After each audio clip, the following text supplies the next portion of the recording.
Good evening. Welcome to the meeting of the Norwood Planning Board. My name is Debbie Homewood, and I serve as chair of the board. A quorum is present, and the meeting is therefore called to order. Tonight's proceedings will go as follows. Public hearings will be open. We don't have to open and read the legal notice tonight because we didn't close it last meeting. The applicant will have an opportunity for make their presentation to the board. The board members will ask questions. Once the board has concluded its questions, I will open the hearing to the public for comment. All members in the public attendance who wish to ask a question or make a comment will be recognized by the chair. Please speak loudly, and if you can shoot your voice that way, that would be good. Please state your name and address for the record. All questions and comments must be directed to the chair. We'll call on board members of the applicant as needed for responses. A quick reminder before we begin, please remain respectful and of board board members and staff and applicants. Please turn off your cell phones. Refrain from side conversations because the acoustics in here is terrible. We up here will speak as loudly as we can. If you can't hear us, please don't scream out, just raise your hand and we'll all talk louder. Can you hear me? Yes. Okay. First item on the agenda is 55 Lennox. Continued from 2 weeks ago. Good evening. Good evening. Thank you for having us back. I appreciate it. As we concluded last time, one of the issues that was brought up by the board and by neighbors and community was parking.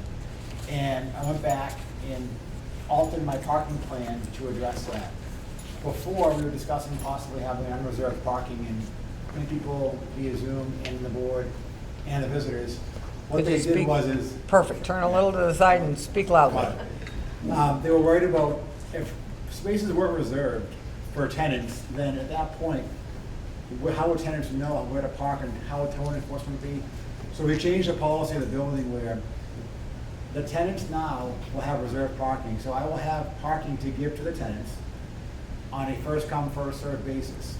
At that point, once parking runs out, I will then have to have carless tenants. And that's all we can do. That way, it will allow for transit-oriented people to come to another train station right in the middle of retail. And that'll also help with any sort of parking confusion in areas that a tenant pulls into a spot that's not their spot. And it'll be enforced through a towing policy and through parking stickers. So we can easily identify people that are not supposed to be there.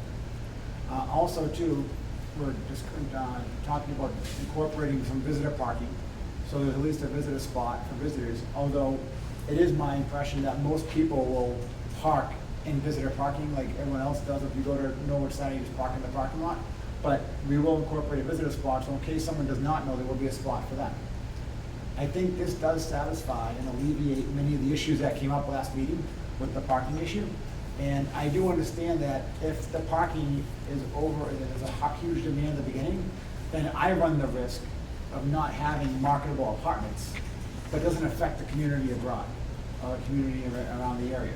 So I think looking at that and changing the policy on parking will alleviate all of the comments and all of the discrepancies that we had earlier. Okay, thank you. Mr. Sheehan. Just on that, I do like the change that you're making on the parking. I just had I know that one of the things listed here is car sharing programs. I know that they're difficult to put together, and I don't know what it is that could be done here. But I was just thinking, if I was a tenant and I'm going to take the train to work and so on and so forth, but on occasion I'm going to need a car, and actually Norwood's quite good because if I want to rent a car, I've got Route 1. And I was just wondering, you must have some connections down there. I'm sure you deal with them quite a bit. You wash a lot of cars, right? So I was wondering what you would do for me if I was a new person coming in. Would I be able to get information, or would you provide information saying, you know, we know that you're not going to need a car all the time. You won't, and this is not a parking situation because you may have to go somewhere for a day or two, or a week. You take off, but you need a car. And that happened maybe for someone. It might happen once a week. Might happen a couple of times a year. Who knows? But they want to know that, and I was just wondering if you could kind of give it some thought of what you might be able to do with the businesses down on Route 1 that rent cars.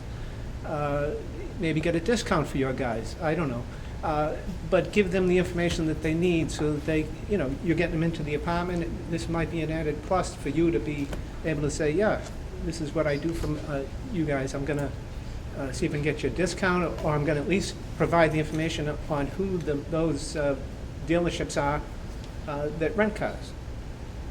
So I thought there was three areas, and you can satisfy two of them pretty easily. So the first is your quick rides, which is like ride sharing, Uber, Lyft. That's obviously available. The other one is rental cars. We're lucky with the Auto Mile. We have Hertz. We have Hertz right down Route 1 for car sharing for longer term, which is nice. So if someone needs a car, they can get in an Uber and rent to the rental car place and take the car for the weekend or whatever else they want to go. The last option would be like a car sharing program, like Zip car, exactly. I did reach out to them, get some information, didn't get a response as of yet, but from what I'm hearing, they're a little saturated right now, but Zipcar is absolutely an option I've been looking into to see if it's a Zipcar, but I don't control that. So if I go to Zipcar and say, we want to have a car here, they do a market study and they'll say, we'll give you 1 car, 2 cars, or however many cars, or 0 cars. But that's an option as well. I think the best option, what you said, is the rental market down on Route 1. If there was no Hertz or Avis around, then that'd be tougher for the tenants. But with that being right there, and have an Uber, a $5 Uber ride to get a rental car, it's very easy with the proximity to Route 1. They might even pick someone up. Yeah, I'm surprised they picked you up. Save the $5, right? Yeah. And of course, most of the people, the way the T is set up in the commuter rail, you're going north to south. You're not going east and west. So there's another reason why and it is tough to put a car sharing program together. I can see if you were a big business like up in the old Polaroid there, Moderna, and I believe they do pick up people at the train. And I know that some of the hotels do that. But you're smaller, but it would be great to see something like that happen, or some sort of coordination. Well, you take a discount code, some sort of discount code for the building. Yep, yeah. You would say, yeah, I'm at 55 Lennox, and I'm here for my discount. Yeah, you know, Yeah. whatever. Absolutely. All right, thank you. Mr. Hatchie? Thank you. So last time we talked all about this parking and guest parking, I don't think anybody really asked about deliveries. So nowadays you can't drive on any street anywhere without seeing an Amazon van parked halfway in the middle of the road, on any road. And Lennox Street would be kind of tough to have that. Is there any idea, like logistically, how you see those vans coming in and out? Do they have a spot? Is there like a delivery entrance? Because you'll have Amazon people there every Every single day. day. With the amount of units you put in. We designated a specific spot, not on 67, above and beyond that, Yep. drop off, pickup for Amazon, Grubhub, you know, a ride share Pod comes or in, they gotta whatever, pick them yeah. up, they gotta make a turnaround. So the Okay. drop off spot there, right in front of the mailroom. So Okay. when people order, like, you know, obviously now it's all about ordering online, going to the Yeah. store, foot traffic's down the store. So we incorporated a drop off and pickup and drop off pickup spot right there in front of the building. That's already incorporated. And that's one of those regular 8-foot spots? No, it's a It's little bigger? wider than It's that. wide, okay, It good, has some yeah. loading. I'm sorry, I saw that, yeah. No problem. All right, Yeah. thank you. Is that in the U-shape Yes, thing in in the the U front? area. Yeah. Okay. Okay. How many parking spots are we requesting to be waived at this point? It was 96 to 67, I think, so 29. And the bylaw does allow for that, if it's transit orientated, and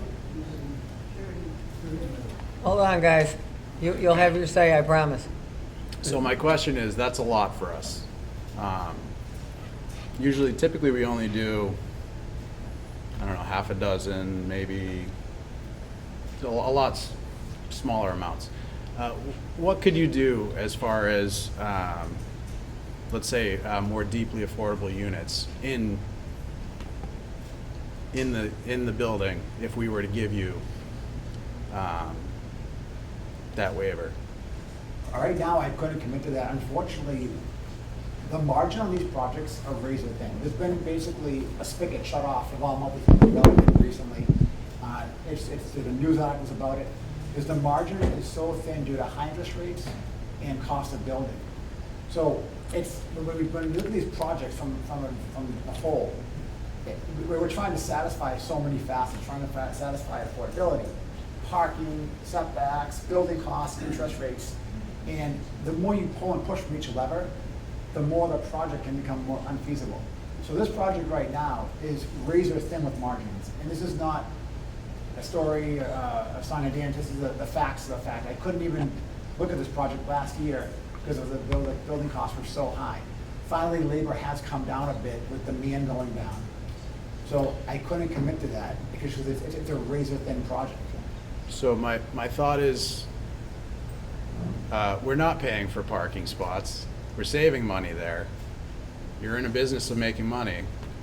I think we could maybe squeak out a couple more deeply affordable units out of the 50%. Because 29 20%. units or 29 spaces is, 20 it's a big units. ask. With all due respect, I couldn't do it. I just couldn't do that. The parking waiver is directly in line with the zoning bylaw. It's exactly what the zoning bylaw called for on town meeting. It meets all the criteria of it. It's the intent of the bylaw. So I know there's this fear of no parking and things like that. It's the exact intent. You can't match a bylaw to a project better with regard to proximity of transit, proximity of retail for walking distance. All these apartments, even our customers for the town of Norwood, small businesses downtown, which the downtown needs more small businesses because they're all, unfortunately, there's a lot of vacant shops down there. So they walk the things. They don't need to drive there. So I understand what you're saying, and I wish I could accommodate, but the margin is so thin, it just won't work. It's just I'm thinking it all makes if we are gonna go 3A, if we are gonna use this bylaw, let's have it so we can have some units that are below, this outrageous cost of a one bedroom. If we're actually gonna do this, why not get some units that people can actually afford? If Well, the we're gonna go bylaw- through with this whole project, with this whole idea, why wouldn't we say, all right, let's get a couple of units in there that are actually helping people? the bylaw already surpasses the minimum for affordability. The affordability was 10%, the state mandated. The bylaw that Norwood passed took your intent and put it in the bylaw at 20%. So there's already 20% of the units that are affordable. When you go past 20, a lot of projects don't become affordable. It just doesn't, that's why 20 was the stopping point. And I personally thought 20 was too high, maybe go 15, but 20 was what Norwood voted for, and that's what the town meeting voted for. So it's tough for one person to unilaterally say, oh, I want to up that or do this. The bylaw has 20%, and it bakes in your exact worry, your exact question right now is it bakes in that we need affordability, we need people to have affordable housing, and not only does it already bake in 20% of affordable households and apartments, just bringing more apartments to the market will lower the cost of apartments. And it's just a supply and demand curve. But to answer your question directly, I can't do any more. It's just, it's not possible from a financial standpoint. I wish I had a better answer for you. We'll come back to it. Because the bylaw takes exactly what you want and put it in there already. Right, I mean, it's just money, right? 20% is 19 units, right? Correct. 20%, 19 units? Yes. You have something? No, my opinion hasn't changed. Ernie? Oh, sorry. Ernie? That's it. Then you, Speak. Andy? Okay, can you hear me? We can hear you. Yes. Okay, so how many, we're looking for 29 out of 96. I thought it was 106 was the number I thought with the 1.1. So how many joint apartments would you have to tell people that they can't have a car? If there was 96 apartments and. No, you got 60 96, so you're gonna tell 29 people they can't have 29 apartments, you're gonna try to rent with no vehicle, correct? Correct. All right. So I like the project, everything. I have a real problem with waiving 29 car spaces. Now, I would like to know, now we've got, right across the street from you, you've got the old Concannon's property with apartments and condos. We've got Avalon Bay, we've got Regal Press, we've got Norwood Crossing, and we've got, I forget the name of the other one on your side of the street. Plimpton? Right at the end of Railroad Avenue. Trent Loft. So we've got like 5 relatively new, except for Norwood Crossing, apartment complexes right on the T that people can walk to. And that's the purpose. They can walk to the T. They love it. I would like to know, and that's a good sample size, what the percentage of those apartments are vehicle, less vehicle, minus vehicle. Now, in our last meeting, you said that you had some kind of survey that said that 70% of parking spaces or something go unused. So we've got like 4 or 5 right in your neighborhood that do the exact same thing that you do, which is rent to people that want the convenience of jumping on the T. I don't know how we get that information, but I would love to know what the percentage of non-vehicle apartments they rent.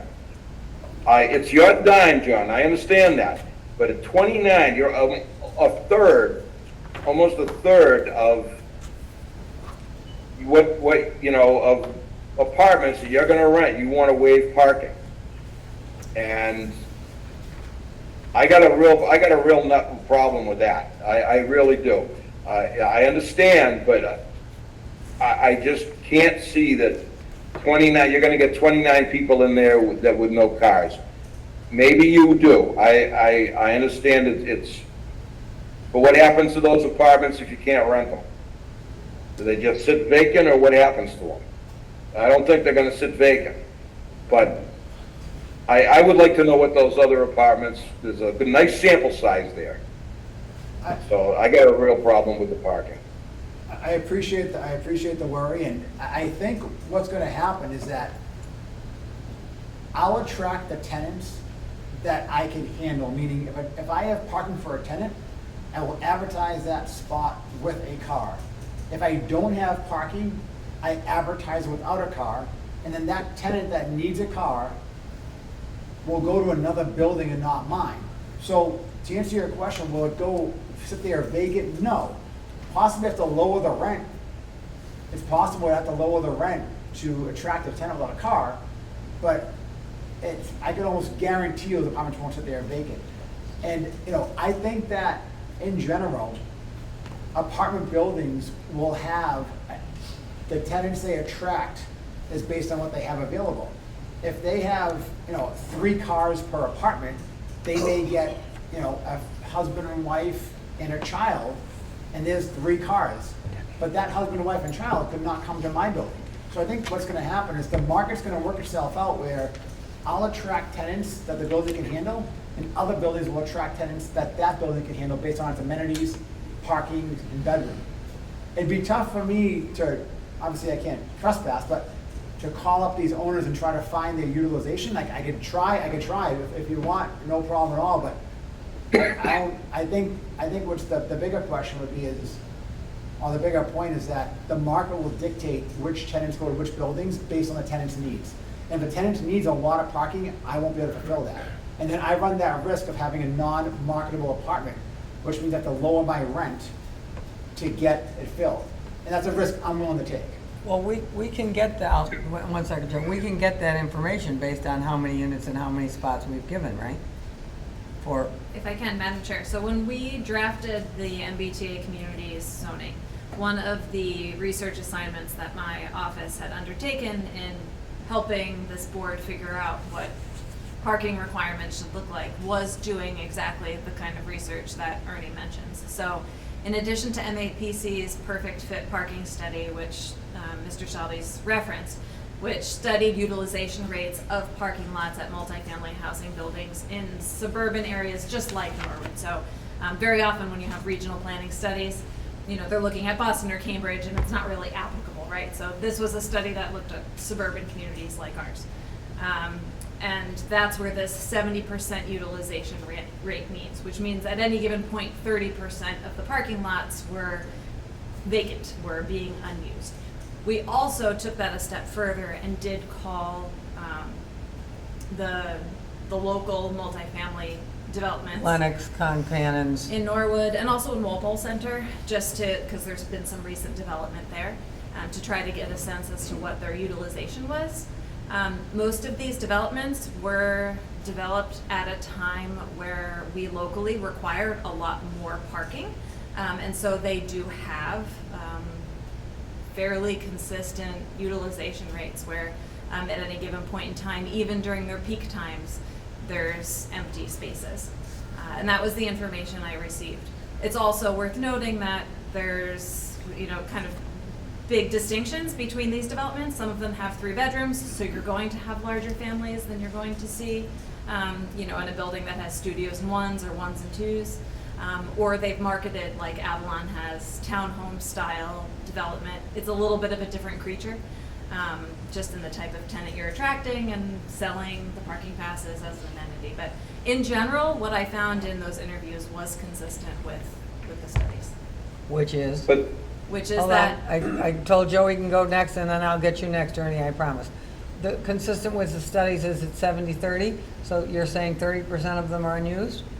right, so if you're looking at actual utilization and demand, you're looking at less than 1 parking space per unit of housing is actually being utilized. Okay, but we could find out, because we've got Lennox Street at the end, we've got whatever, Kansas across it, you know. We could find out what those apartment buildings have for spots. As, this is how many units they have, this is how many we could find that out, could we not? Because it was in our decisions when we Yes. did it. Okay, Right, hold on, guys. right, but it doesn't get to the question of how many cars do their tenants actually have. Which is the variable, right? Right. We can say in our heads, we think that, you know, a 2-bedroom apartment needs 3 parking spaces, but is that what the market actually supports? I understand, I So think that was the information that we were right, calling and the around to common see. sense question seems to me, I'll get you next and then Ernie, I promise, is have we had issues at the other end of Lennox? What is that called, Lennox Crossing? Lennox Station. You know, have we had issues with those and now we're putting another 96 units in? That would be my question. I'll go to Mr. Sheehan. You just had to go with the number of apartments, whether they're single or double. I think most of the ones that were just named did have a lot of 2 bedrooms. What's your number, just to refresh our memories? I believe that you have a lot of 1 bedroom. correct, mostly 1 bedrooms. Let me get the plan up, 1 second. Exactly.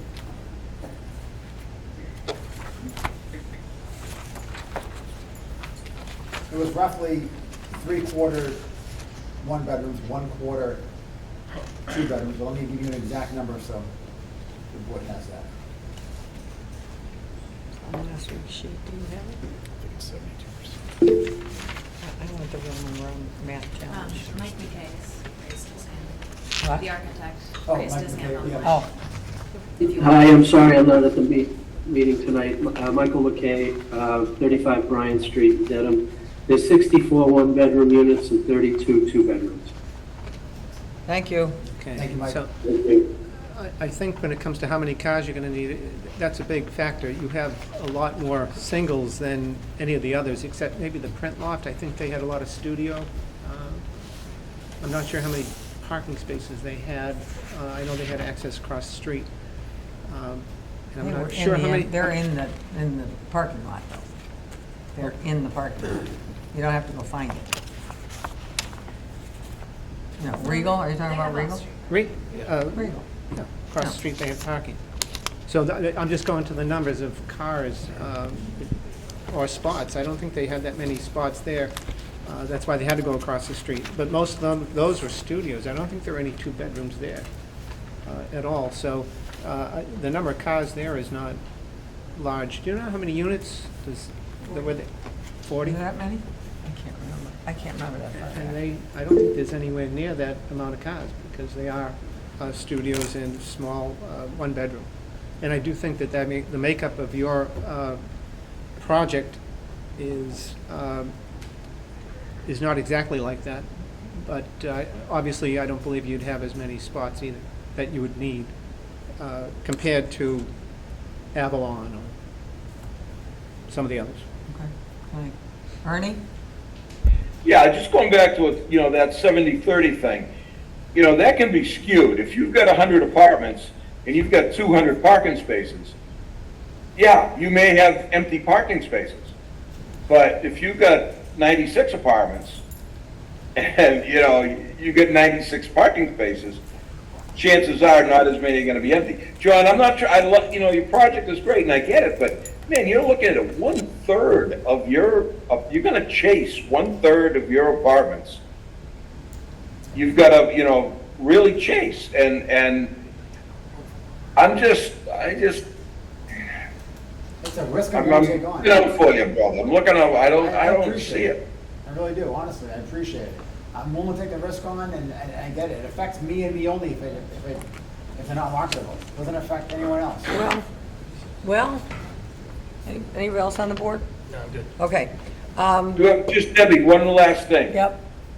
John, is there a chance that people, do you allow, or is, I don't know, legal stuff here, can people sublease those apartments?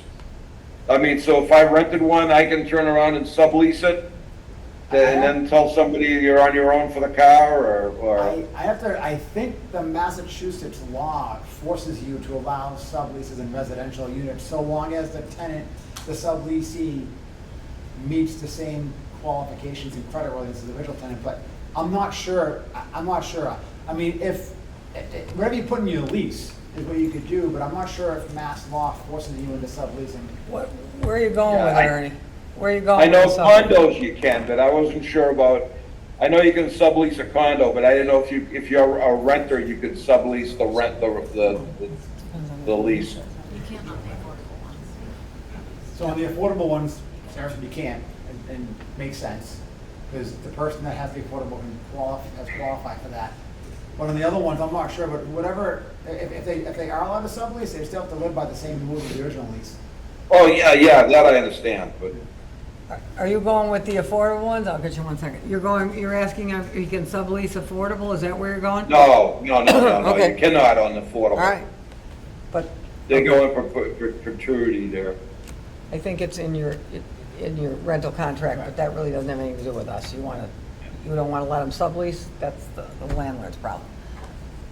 I don't know if he was going for the fact that if someone different got in there and they had a car, as opposed to the person who leased it without a car. Yeah, pretty much, that's where I'm. If that's where you're going. You get somebody in there and they're a little shady or something and says, well, sure you can have a car. Well, they're gonna have to get a sticker, right? And they'd be committing a fraud upon the person who's leasing by not being truthful on that matter. Yeah, plus all subleases have to get, they're not approved anyway, so there'd be a process for that. Okay. I think we've all got, when you say it's your problem, yes, it's your problem if you can't rent them, but it's all of our problem if cars are all over the place and we've got to call the police or towing companies, or we're trying to get ahead of this. I've been very vocal. I really don't care for anything about this MBTA thing. I don't. I think it's very heavy-handed to the state, but we didn't fight it, and we voted on it, and now we got to live with it. But to say it's kind of, I think that's what you're getting for the feedback. To enforce this, and your tenants aren't going to park there, but the people that live in the area are the ones that are going to be affected by it. I think that's a concern of the board, or it's my concern. Are you going to have a super in the building? That was the question I was trying to come up with. We haven't decided. We put an office here in case, but with our proximity to our main office, about a mile and a half away, it may not be in the building, but it'll be within a mile and a half drive. For all intents and purposes, it's right there and then. It's not like, you know, a landlord in New York City managing a building in Norwood. We'd be in Norwood managing in Norwood. But we haven't decided yet. Okay. I get that. It's just, I have a problem with the parking because I have a whole problem with the whole MBTA thing. But one of the things you did say is you would post a sign, or you would have a sign there because the towing companies make money on towing cars. Correct. Would that be something, if the board were to vote favorably, that you would post more than one sign with a tow company's name on it in the parking area? I would be okay with doing that. The other thing is, I know of your 67, 64, how many spaces? 67. 67. I would ask that we, if the board feels favorable on it, that those do not get leased out so that guests aren't looking for spots in front of other people's building. Because if you're coming in from Walpole, Dedham, anywhere, and you're coming to visit somebody, you don't know where the municipal lot is. You don't know it's 500 feet away. Yes, Shaw's is across the street, you're gonna be parking in the bank, then we've got, you know, I kinda like to say, let's look ahead and see what issues we can deal with before we pull the trigger. I'm sure. My hope is that if a visitor comes and goes to visit the building, the tenant would say, oh, hey, park here, and meaning like in the municipal lot. Because the municipal lot is very underutilized for visitor parking, other than a show at the Norwood Theater, it's an underutilized park. Yes, but Ernie's had a point for years, that downtown, everybody complains that there's no parking for the downtown stores. However, you park at South Shore Mall, and you walk a lot further than you'd be walking in that parking lot than you would from the municipal lot by Babel's or the ice cream shop. Yeah. Let's talk real world, okay? They're not gonna call their friend and say, where do you want me to park? They're just gonna park their car. I would like to see if we can get around that before we get there. Super in the building, and how do you leave the guest spots would be one of my requests. I also, would there be some way we could find out how many spots on Lennox Crossing and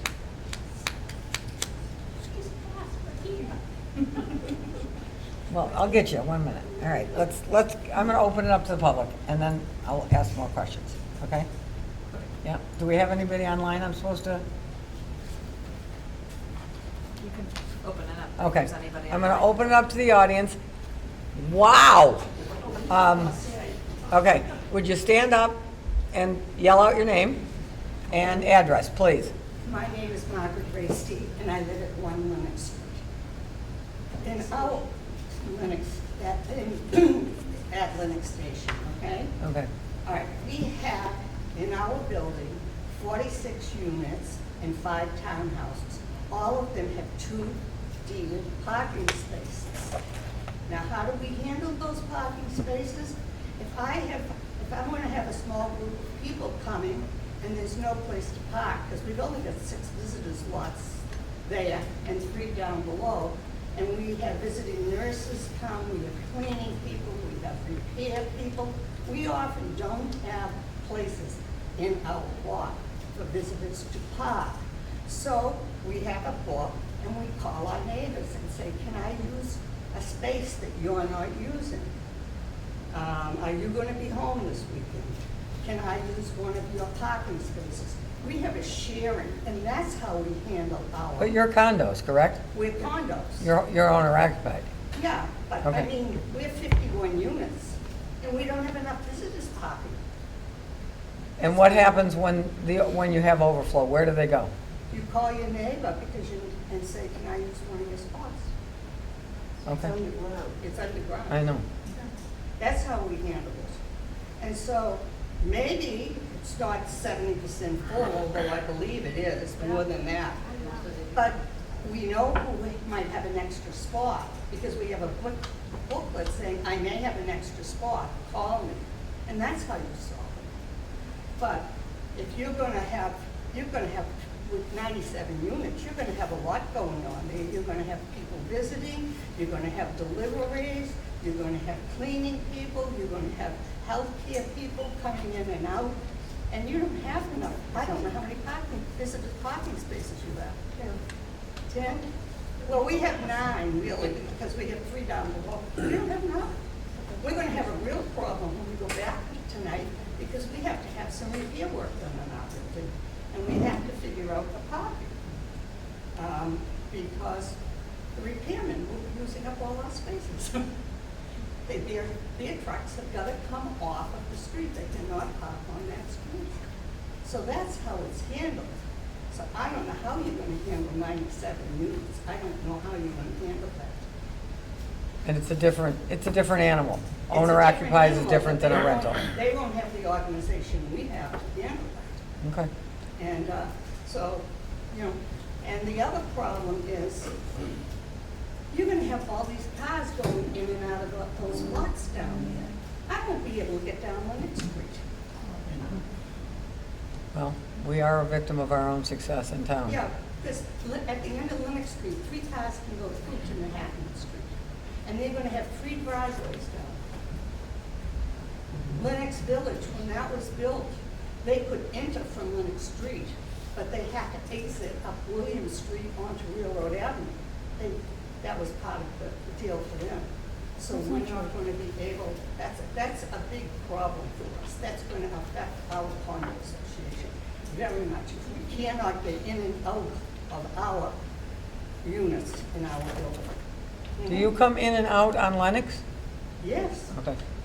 we have 2-level garages, so, and we go in and out of Lennox. Okay.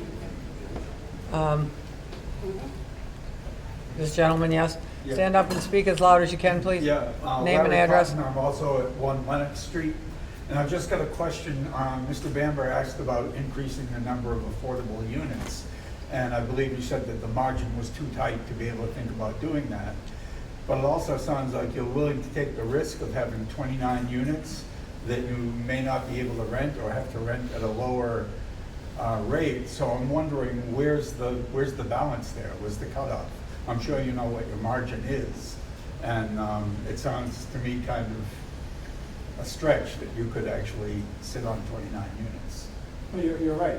If I don't believe I'm gonna run into that issue, there's a risk I have to take. You're right. If all of a sudden the margin's too thin at lower rents, and my rents are all lower, that's a business risk. You're right. It's a risk. I mean, could it be where it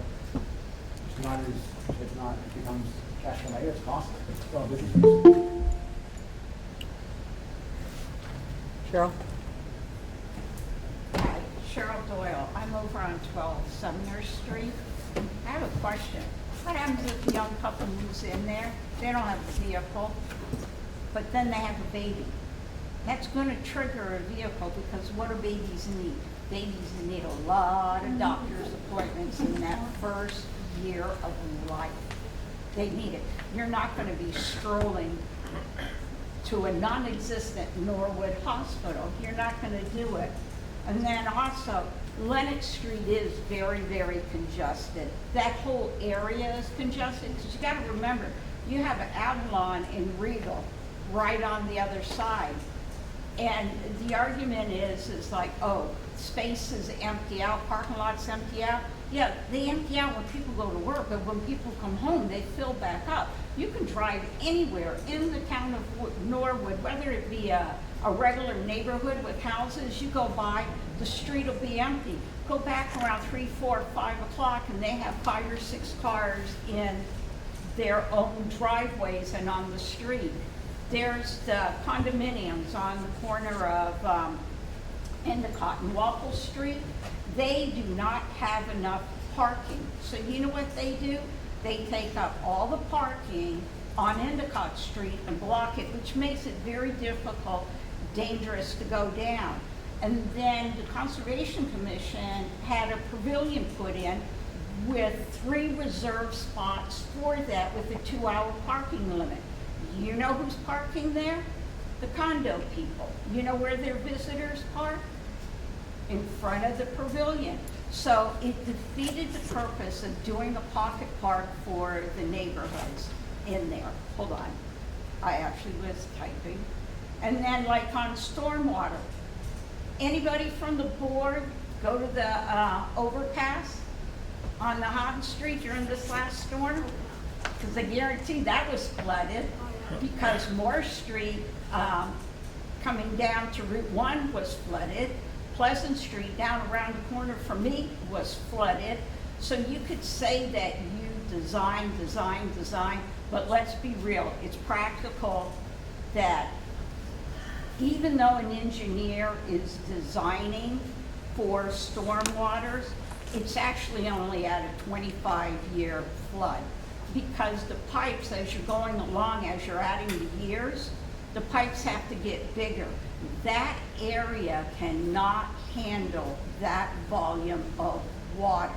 So you're doing a very big disservice if you allow all these extra cars and this many apartments in the area. And I'm sorry, screw the MBTA, they don't live here, they don't pay the taxes here. I think we got railroaded in this whole crap and was fed Kool-Aid, we drank it, and we shouldn't have done it, we should have fought it.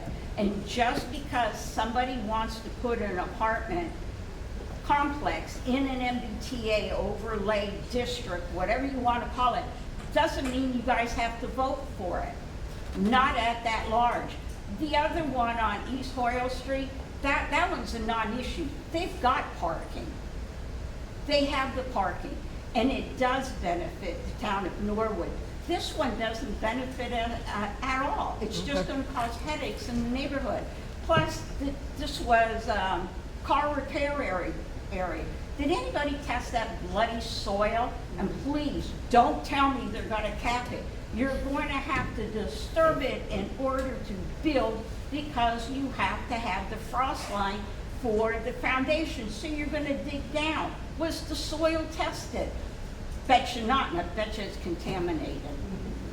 Well, that's a question that we could, okay, hold on. I appreciate your comment. That's incorrect. It was tested and it was not contaminated. It was tested? It was tested and not contaminated. Did everybody hear that? Can we get the results, please? It was tested and it was not contaminated. The results were Huh? done by a Yeah, questions, I'm sorry, guys, you gotta ask me and I have to ask him. Okay, so, yeah, asked and answered, you're good? yeah, they've been tested. Okay, they're waving back there, Mr. Brody, so that young lady with the glasses, yes, was next. I have to, well, can I do Yeah, the young what lady she- because what I have to thing? get home for bedtime? Yes. Thank you. Elizabeth Hudson. Yeah, me too. 26 Plimpton Ave. What? I gotta get home for bedtime too. Yeah. Yeah, so I just wanted to come and share my own personal experience. Name and address again, quick, Yep, please. Elizabeth Hested, 26 Plimpton Ave.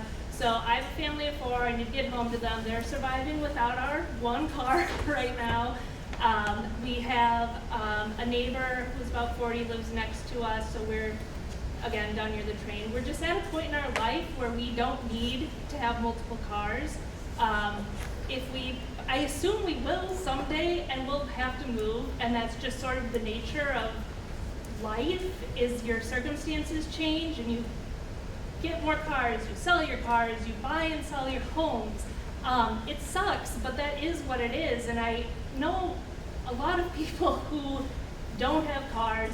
I know people who work at my children's daycare who don't live in Norwood but don't have cars, and they get to the Vanderbilt area to work in the daycare without cars. So it is possible. People do it. It may not be the lifestyle that everyone is familiar with or wants for themselves, and that's fine. But I just wanted to share an experience of someone else. Okay, thank you. Young man with the, Okay, Henry Graham, Liberty Lane. You know, if this project goes through and you allow them to have 1/3 less parking places, every developer that comes into town is going to do the same thing. we have to take them on a case-to-case basis. But once you open the door, you're not going to be able to close it. And you know it, and it's going to happen. Every developer's going to want the same thing because it saves them money. It's just a Okay. fact. And you Alright. asked the other night, why does Medfield get beautiful buildings and we don't, Westwood. Because they keep their standards and we don't. Mr. Brody. Steve Brody, 102 Devon Road. First, I'll make my third item first. Your neighbor, the Rockland Trust Bank, is going to close, is going to move out next year. You Mr. might Brody, want- you have to talk to me, please. Okay, sorry. That's okay. The Rockland Trust Bank is going to move out next year. How do you know that? Right there in the May 5th Boston Globe. Okay. They're going to consolidate down in Rockland. Now, my point is maybe you could consider buying that property. The bank itself would make an ideal ground floor penthouse, plus you'd have additional parking. Maybe you'd have enough parking, but without the parking, the bylaw that we all voted for at town meeting says 1.1 unit parking spaces per unit. Okay, thank you. Yes. Just yell out. Susan Davis, 53 Dean Street. John, I love you, but I have to just ask some questions. You know, you're my cousin.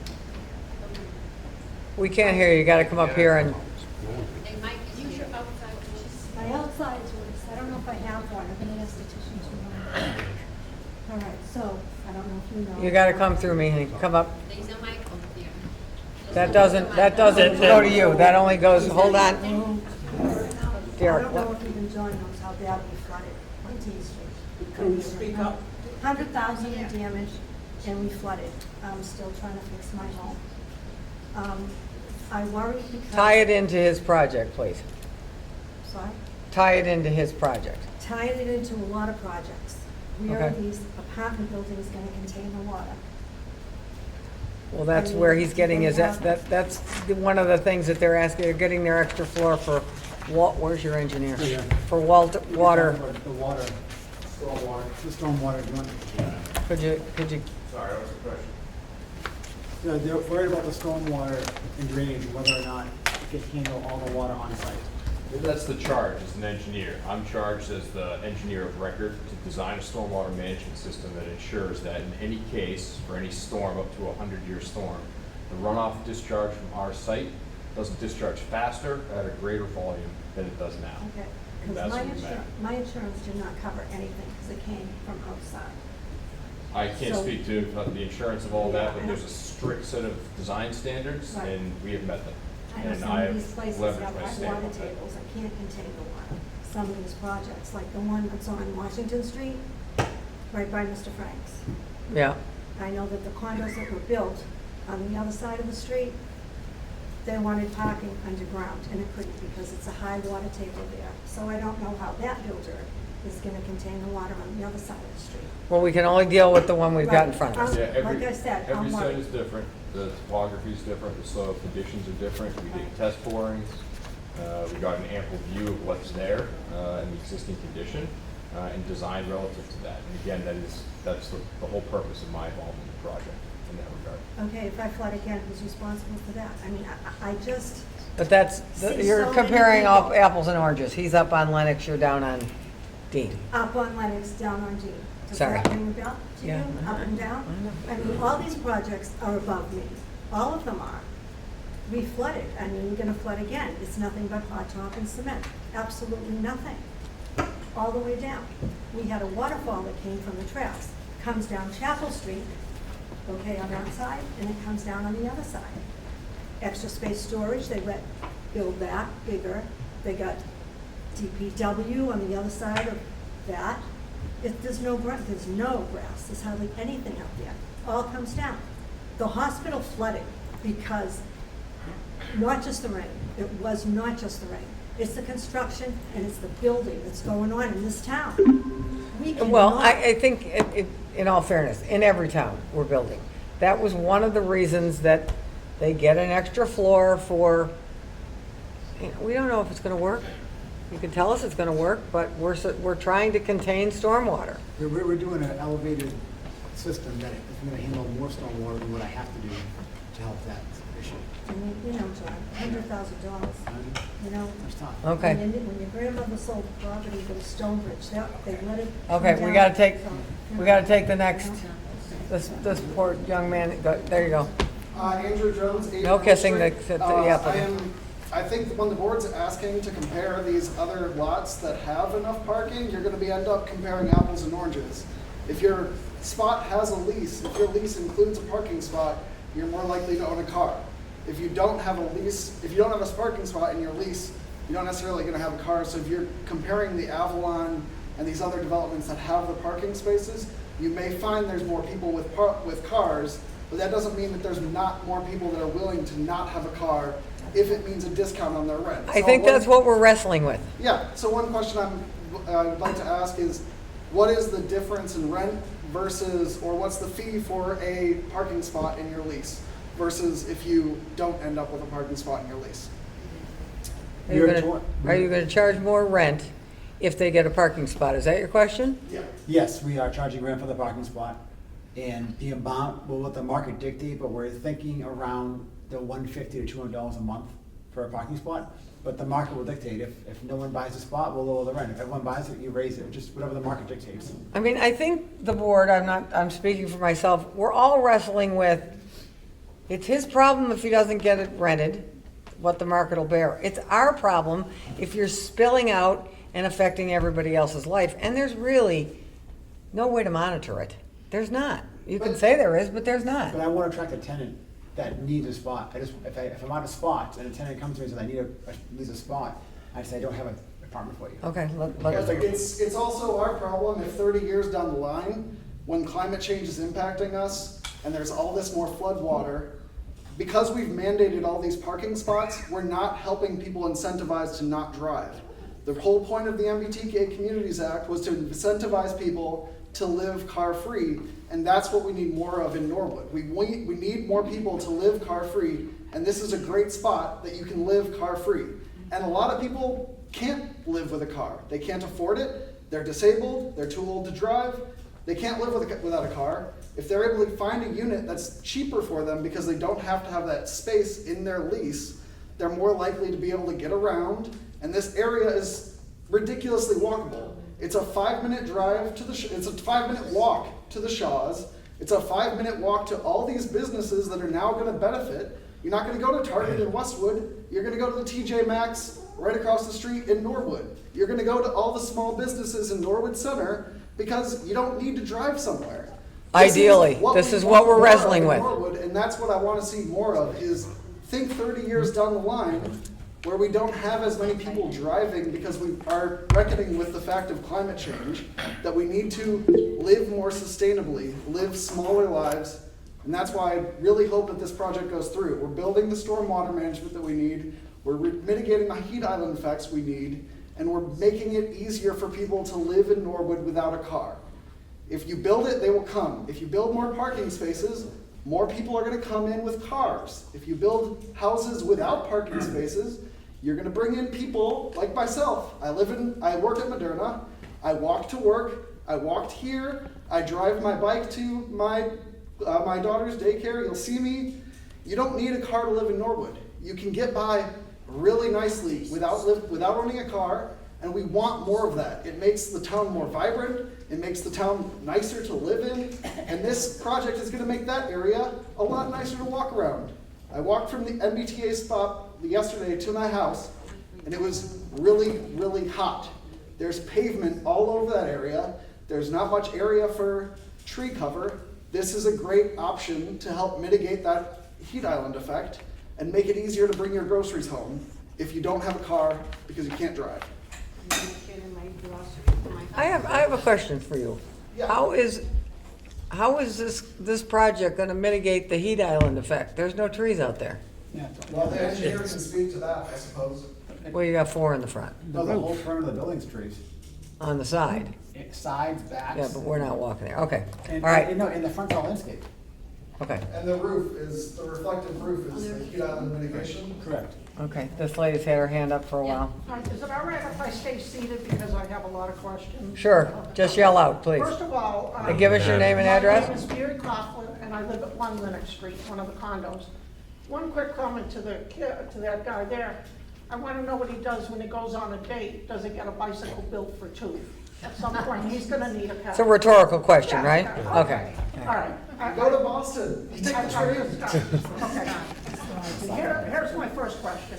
What are the limits of what the planning board can do with the property that does not adhere to the zoning code or a town meeting vote regulating parking space limits? What can the board do? What are the limits of what you can deny and what you can allow? We can allow or deny just about, no? What? The planning board has the ability to approve or deny a parking waiver, so to waive the maximum or minimum number of parking spaces. The planning board does not have the ability to deny the project altogether. That is not a discretionary review. So this project is before the planning board on site plan review, which is not discretionary. That's a review that the planning board undergoes to make sure that all the technical requirements of the bylaw are met, typically with respect to stormwater management and design, traffic and circulation, landscaping, lighting, any sort of environmental impacts. That's site plan review. And then it is also before the planning board for a special permit. The special permit is a narrow set of criteria that allows for an extra floor of building height in exchange for going above and beyond requirements in certain areas. The bylaw is pretty explicit about what you have to do in order to qualify for that bonus floor.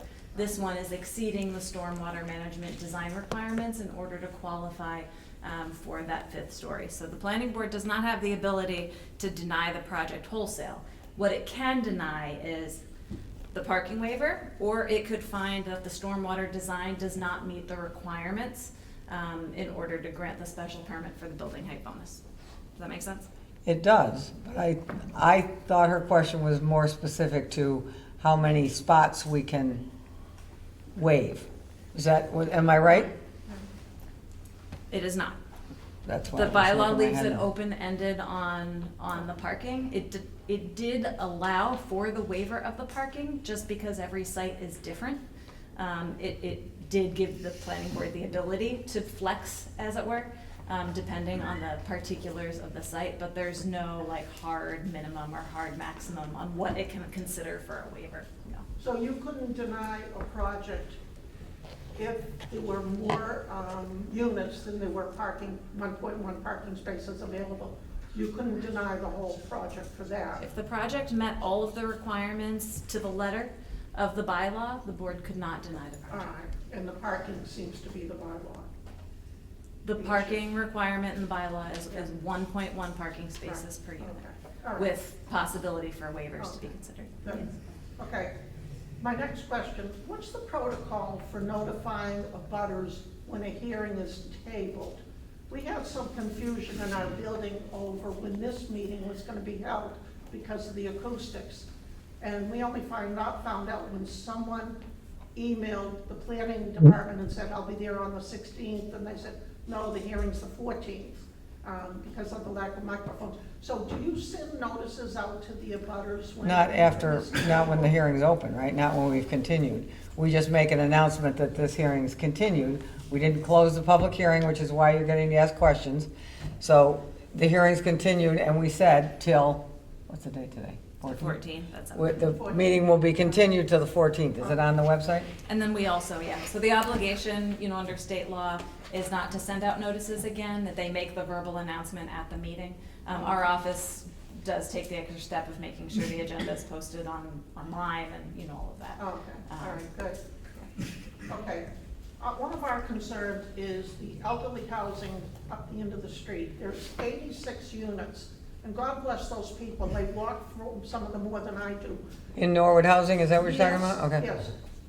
So they have to come down, all the way down Lennox Street. They have to come on our side. It's better for them on our side of the street because we have a concrete sidewalk.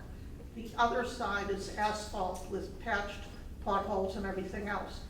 They will now have to cross 3 more driveways and then cross the Lennox, Manhattan Street intersection. Right, but before it was a car dealership, or a tire dealership, so they had to cross it then. The tire dealership didn't have 96 vehicles coming and going.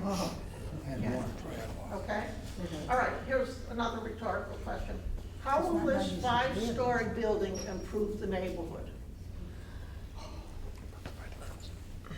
Want me to answer it, or do you want him to answer Well, it? how will it improve the neighborhood? It would lower rents on the supply and demand curve, so the more apartments you bring, the more supply you put in the market, the demand will go down. I personally believe, and I hope everyone agrees, that the building looks really nice. We put a lot of money into the design, we're spending money on that. And I think that's better than a rundown tire shop. And lastly, with a lot of people, I know it's an age thing with regards to like cars, but a lot of people that are younger don't get cars. The cost of cars, if they can't drive a car. So you're now giving an option to bring a person that has to work in Boston at some sort of whatever job they have in Boston. They can now live out here in Norwood, work in the city, and walk to the train, not have cars, not have congestion. And if congestion is the worry, having less cars is better for that. So that's. Well, we would rather have a 1-story tire replace building painted than a 5-story, and you described it the other day as big and beautiful. Beautiful. Okay, that's, subjective, again, big that's it is. what, Okay. I'm not advocating for him, but it will be taxed at a higher rate than what we're getting now. All right. Well, Okay. I mean, I'm not advocating for you. No. Here's another concern that we have. In our building, we get Amazon and FedEx deliveries all day long with 47 units. You're gonna have double that number of trucks going in and out of that middle area. And you did say there was a dedicated drop-off off it, but there will be more than 1 truck at a time in there, I guarantee you, with all those units. So that's just another concern. Okay. I notified a couple of people. I went to talk to businesses in the area, and I have emails. One is from the Shaw's parking lot, from the people at Shaw's, the property management. We appreciate the call, and you are correct. No overnight parking is allowed at the property. That's for Shaw's. There's also one for Manhattan Place. Please note that one of our tenants at Manhattan Place is a 24/7 fitness center, and aside from that, we do not allow overnight parking for any one tenant or otherwise. So there's 2 places that people. Yes, don't but they use. haven't mentioned that. They're only talking about the municipal lot behind by Spot. At the other meeting, it was mentioned either the municipal lot or Shaw's. No. That was specifically mentioned. What did you say for the parking? The municipal lot. Municipal lot, yeah. And we have a letter from the selectmen stating 26 spots are currently, don't go with my memory, but we have a letter from the selectmen regarding how many spots in the municipal lot has, Correct. have, It was signed by the selectmen. Am I- They said it's severely underutilized. They had 54 designated spaces they wanted to rent out. Only 23 are rented. Can you say that louder, please? The select board, Yeah. the select board has a goal of renting out 54 designated spots for overnight stickers, and only 23 utilized right now. So it's underutilized by 50%. okay. Do you have any more questions? Yes, I We got a do. lot of people want to ask questions. Okay. And we have another, One thing, I was shocked to read in the record, according to you, that we don't live in a residential area. I thought we did. according to me, Yeah, you're quoted in the paper. I'm always saying, quoted in the paper. I don't love that there's not a lot of parking there, but it's not a residential area, and people aren't going to be spilling into the neighborhoods, said Sharon. okay, it's not a residential, okay, all right, I'm just shocked, because we pay residential taxes. okay. It's more in a commercial area is what I was getting at, but okay. I'll yell at him later. Okay, the question, where will the dumpsters be? Inside the trash room. There is a trash room, all right. So will a dump truck be able to access that room? Correct. Or will there be all these No, they did a turning, trash they barrels? did turning radiuses for dump trucks, so they can get in and out to dump the trash. Because we have dump trucks at our place, and they're pretty high. Yeah, What's the clearance? it doesn't matter, there's an opening in the front with no clearance, the fire department wanted that, so it's the sky's the limit on front. All right, you say so. So they're gonna pick up garbage from the U in the Yeah, they'll pull front? out- They're not going into the parking lot? Correct, they wheel the dumpsters out, put it there, then they go back on their way. Okay. Okay, now, just one thing, if this gets approved and we get mice, which is almost a guarantee, the phone numbers for the planning board and the board of health will be up in our mail room that day, Okay. because this is gonna be a problem.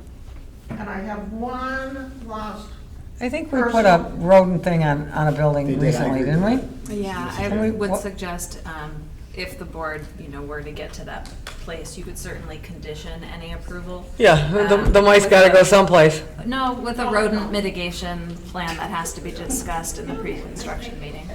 That's a Yeah. standard condition. Okay, that's one of the conditions. Are you good? one last thing. I'm gonna get a little personal. The owner doesn't live in the town.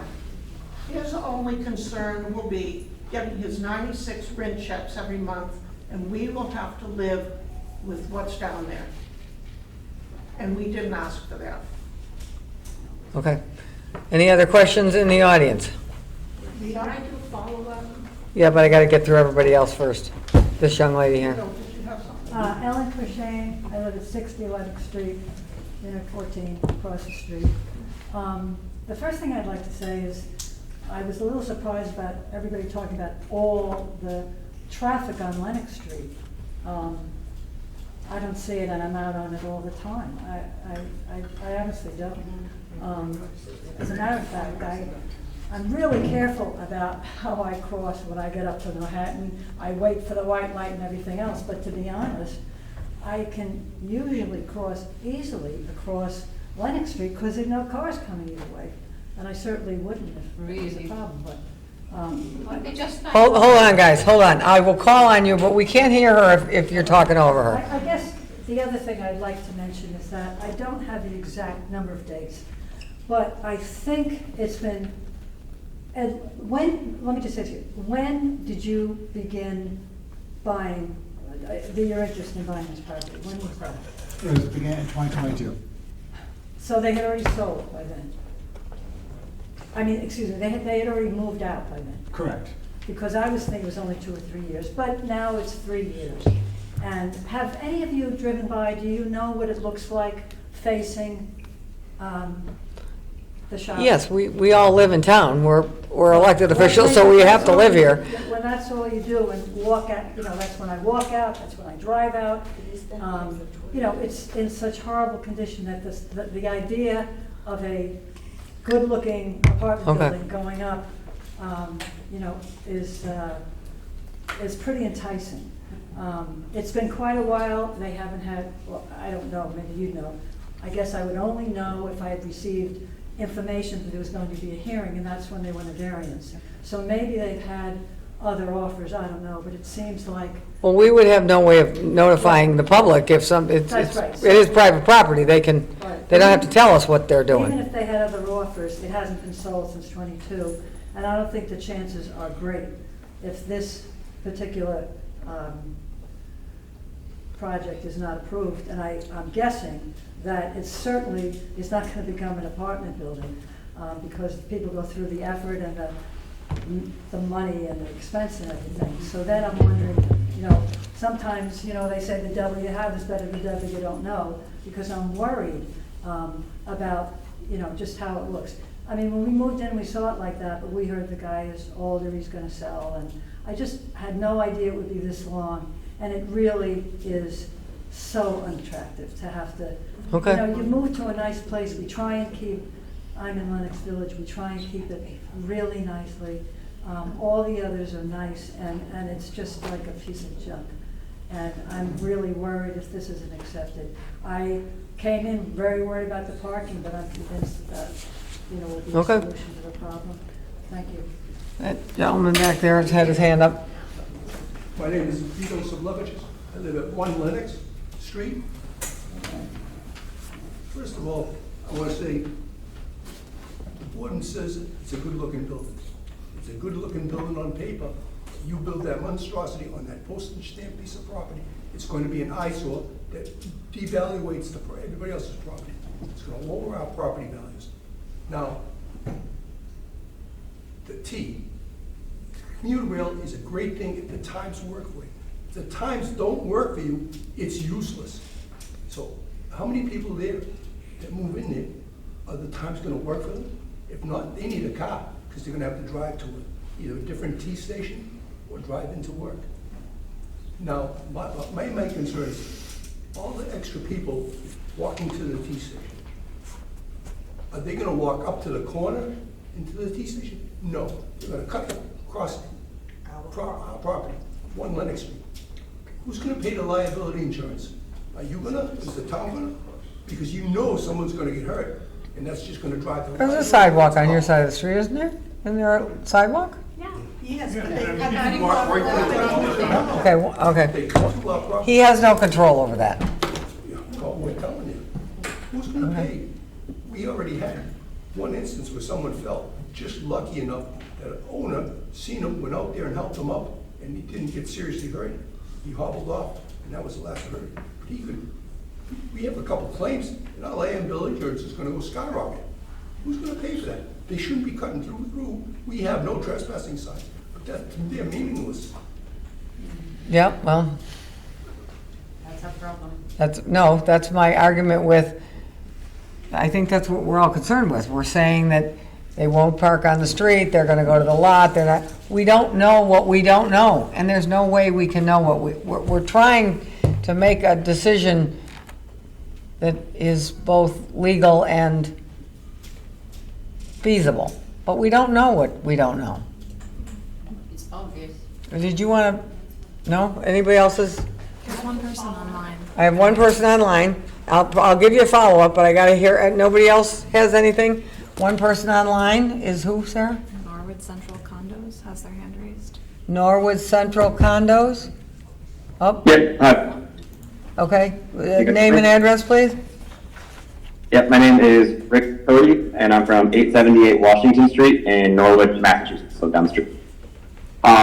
So the one point I wanted to make about this, my concern, was just the vitality of the town center. So my concern is the municipal lot that's near Spot Coffee. The concern there being that, like, if they rely on that lot for like the extra parking, what does that do to the town concerts, the other types of gatherings that we have downtown, Norwood Day, all that type of stuff? I mean, not just one-off events, it can be commonly held events where we expect people to be downtown. They lose a prime parking space to people who are renting.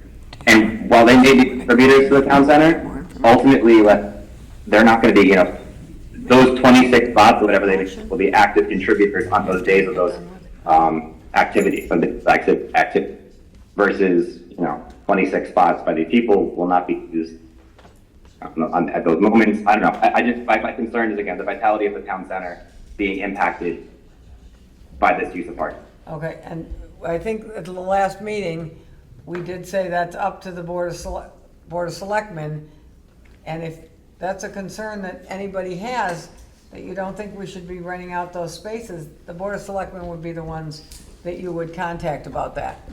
And, they've rented out spaces, it goes into the coffers, I don't know where it goes into the coffers too, but if you are opposed to them renting the spots to residential people, whether it's 1 Lennox, this gentleman, or somebody else, you should call your select board and tell them we don't want to rent them anymore.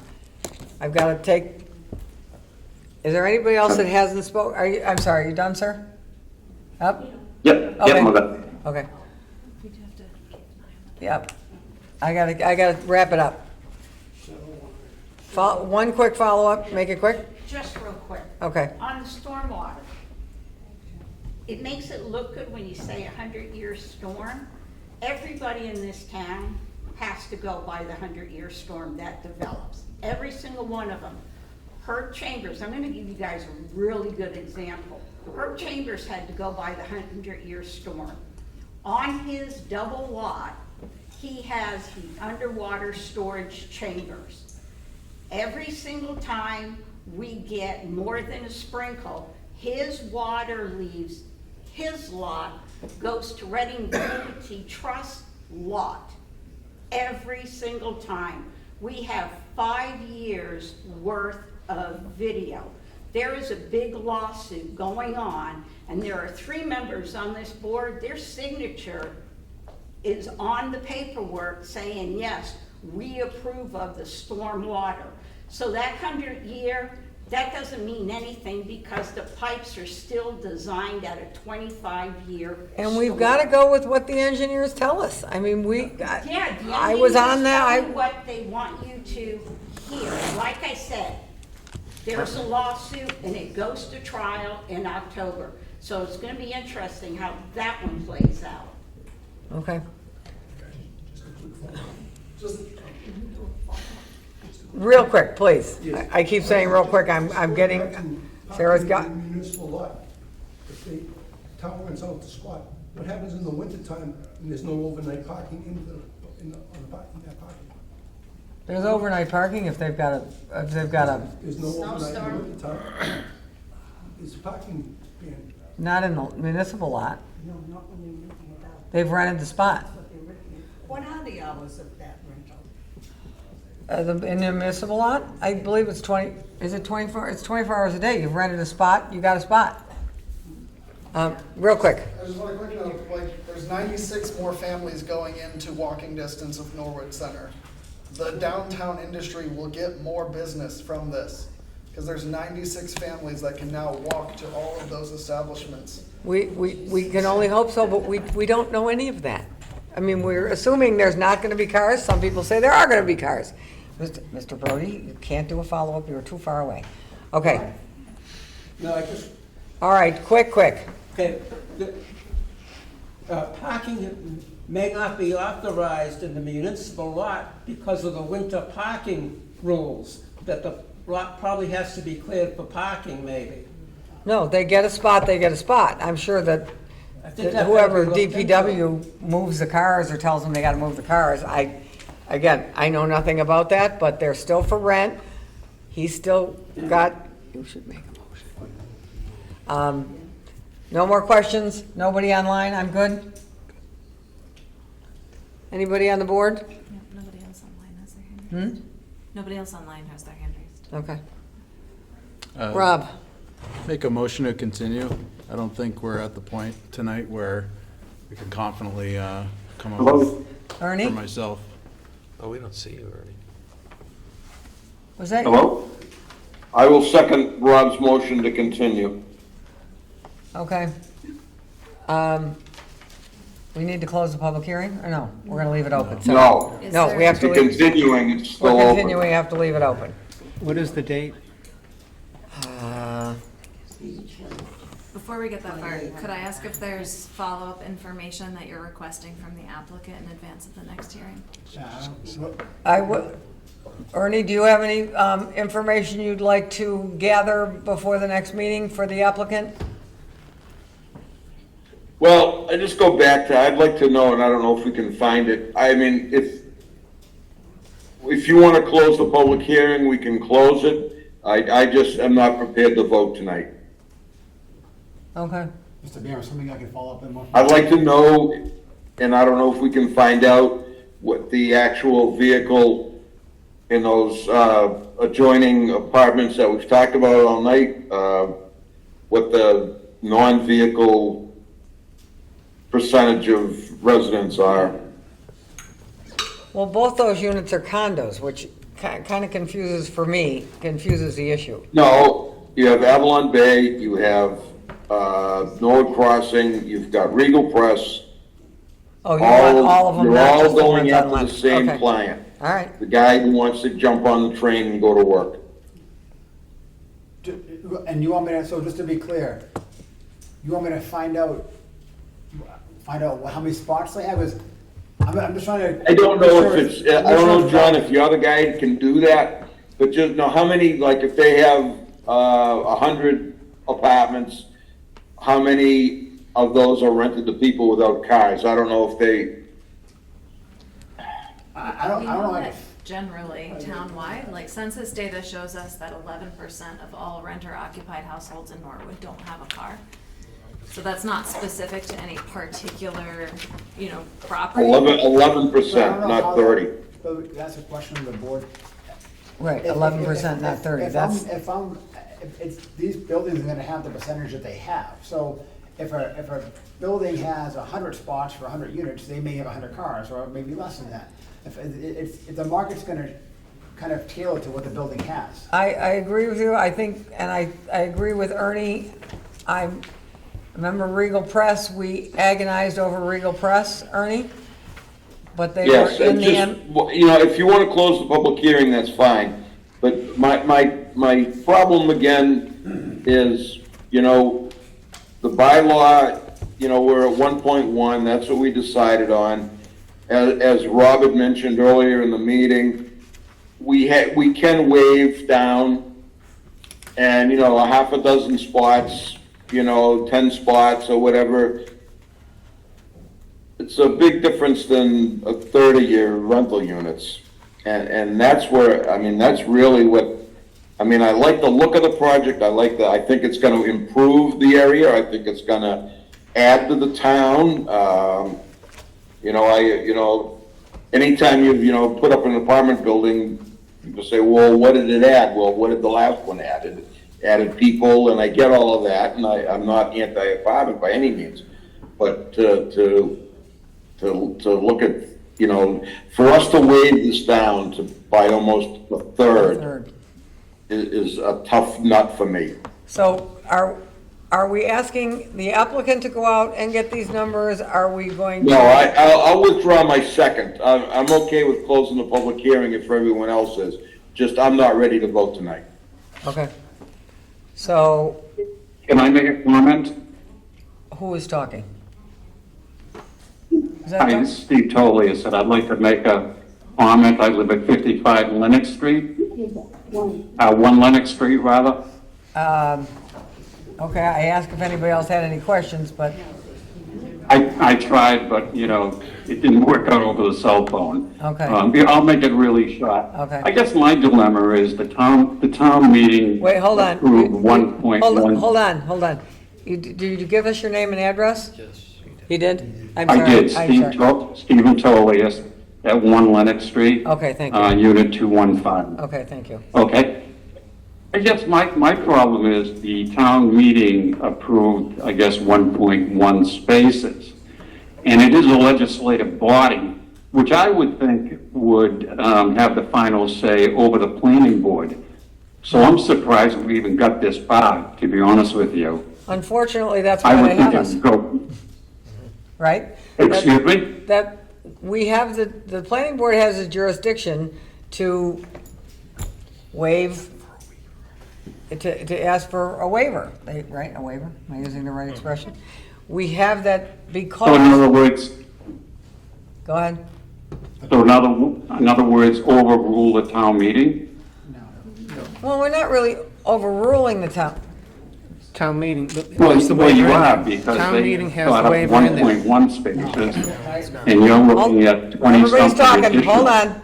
hold on. The applicant's gonna read it to you. You're reading the one that we have in our package, correct? So the zoning bylaw that passed town meeting by a 2/3 majority said that to locate housing. Loud as you within- can, John. To locate housing within walking distance of public transportation, to promote general public health, reduce the number of motor vehicles on the roadways, support economic development, and meet community-based environmental goals such as reducing greenhouse gases and improving air quality. The parking waiver is consistent with all aspects of that bylaw. So In your the planning opinion, board we- has the right to grant that waiver as long as the bylaw is met, and here it's clearly met. We have the right to grant it or reject it. So that is your answer to your question, sir, that's currently has. Well, I heard previously, it stated that the town meeting was under the impression it was gonna be 1.1 spaces, that's why I'm bringing it up. Right, that's what we recommended, and he's asking for a waiver on that. That's why you have a 5-member board agonizing over this. We have the right to grant the waiver. We have to weigh out Okay. what. Well, I'll also say that, there's a lot of fire trucks that go up the street, police cars that go up the street. I have to tell you, there's speeding on the street on a regular basis. I just think as a reasonable person, I'm for a project, don't misunderstand, but the size of this one is really unreasonable. Okay, all right. And that's my statement. I feel strongly about that. Okay, thank you for All your right, input. thank you very much. Thank you. All right. Thank you. Are we going to, you want to continue? What's the board's flavor? Do you want to close the public hearing or just continue it? I would like to move to close the public hearing. Okay. All in favor, or we need a second? I can't do it. I'll second it. All right. All in favor of closing the public hearing? You have to Everybody do understands? a roll call vote because Ernie's online. Oh, okay. Everybody understands what that means? No. Okay. We're closing the public hearing, so we won't take any more testimony, and we're going to continue the hearing because I would like to go around. I'm agonizing over this. I don't hate the project, and fire trucks and people walking on sidewalks, that is going to happen. I don't hate the project. I just hate a third of the, it's a big ask for me. I'm not comfortable with this many, and I agree, the market's gonna bear it or not, but the neighbors, all of us, shouldn't be the ones that take the brunt for if your tenants are parking all over the place. But I'm still agonizing over that. So we're closing the public hearing. We're not taking any more input from applicant or audience, and we're going to continue the hearing for the, So I would recommend that you take two separate votes. You've got two motions on the floor. I would recommend taking up the closure of the public hearing first. Okay. Because if you continue it, then you can't do anything else afterwards. So. Okay. Joe made the motion to close the public hearing. Brian seconded that. Once you vote on that motion, if the wish of the board is then to take a vote on the motion to continue, you would need to further clarify, Rob, when it is that you're proposing to continue the hearing, or the meeting to. Is there a second on that one? A date. I have Ernie seconding. I think he withdrew it. He withdrew it. Okay, so. Yeah. so we're closing. I just wanted everybody out here to know we're not going to be taking any more input from either. Okay, we're going to, Before we close the public hearing, vote to close the public hearing, I have a comment. okay? You asked if there's anything, for me, if you could look at your numbers, try to get, I'd say 5 deeply affordable at units, if we are going to allow this parking to be reduced in such large numbers. It would be easier to consider if there were more deeply affordable units. That's just a comment. Thank you. Okay, so there's a motion to close the public hearing and seconded. All in favor, and I have to do a roll call vote. Ernie? Yes. Joe? Yes. Brian? Yes. Rob? Yes. And the chair votes yes. So the public hearing is closed. Thank you for everybody for your time. Now we are, are you making a motion? I make a motion to continue to the next meeting, July 28th. July 28th at 7 p.m. Here. here at the Senior Center. And on. And on Zoom. Google Meet, sorry. Is there a second for that? Second. All in favor, roll call vote. Ernie? Wait, this is for what? To continue. To continue. Ernie? Yes. Joe? We close the public hearing now. The motion is to continue, to continue more discussion on the 28th. Yes. Brian? Yes.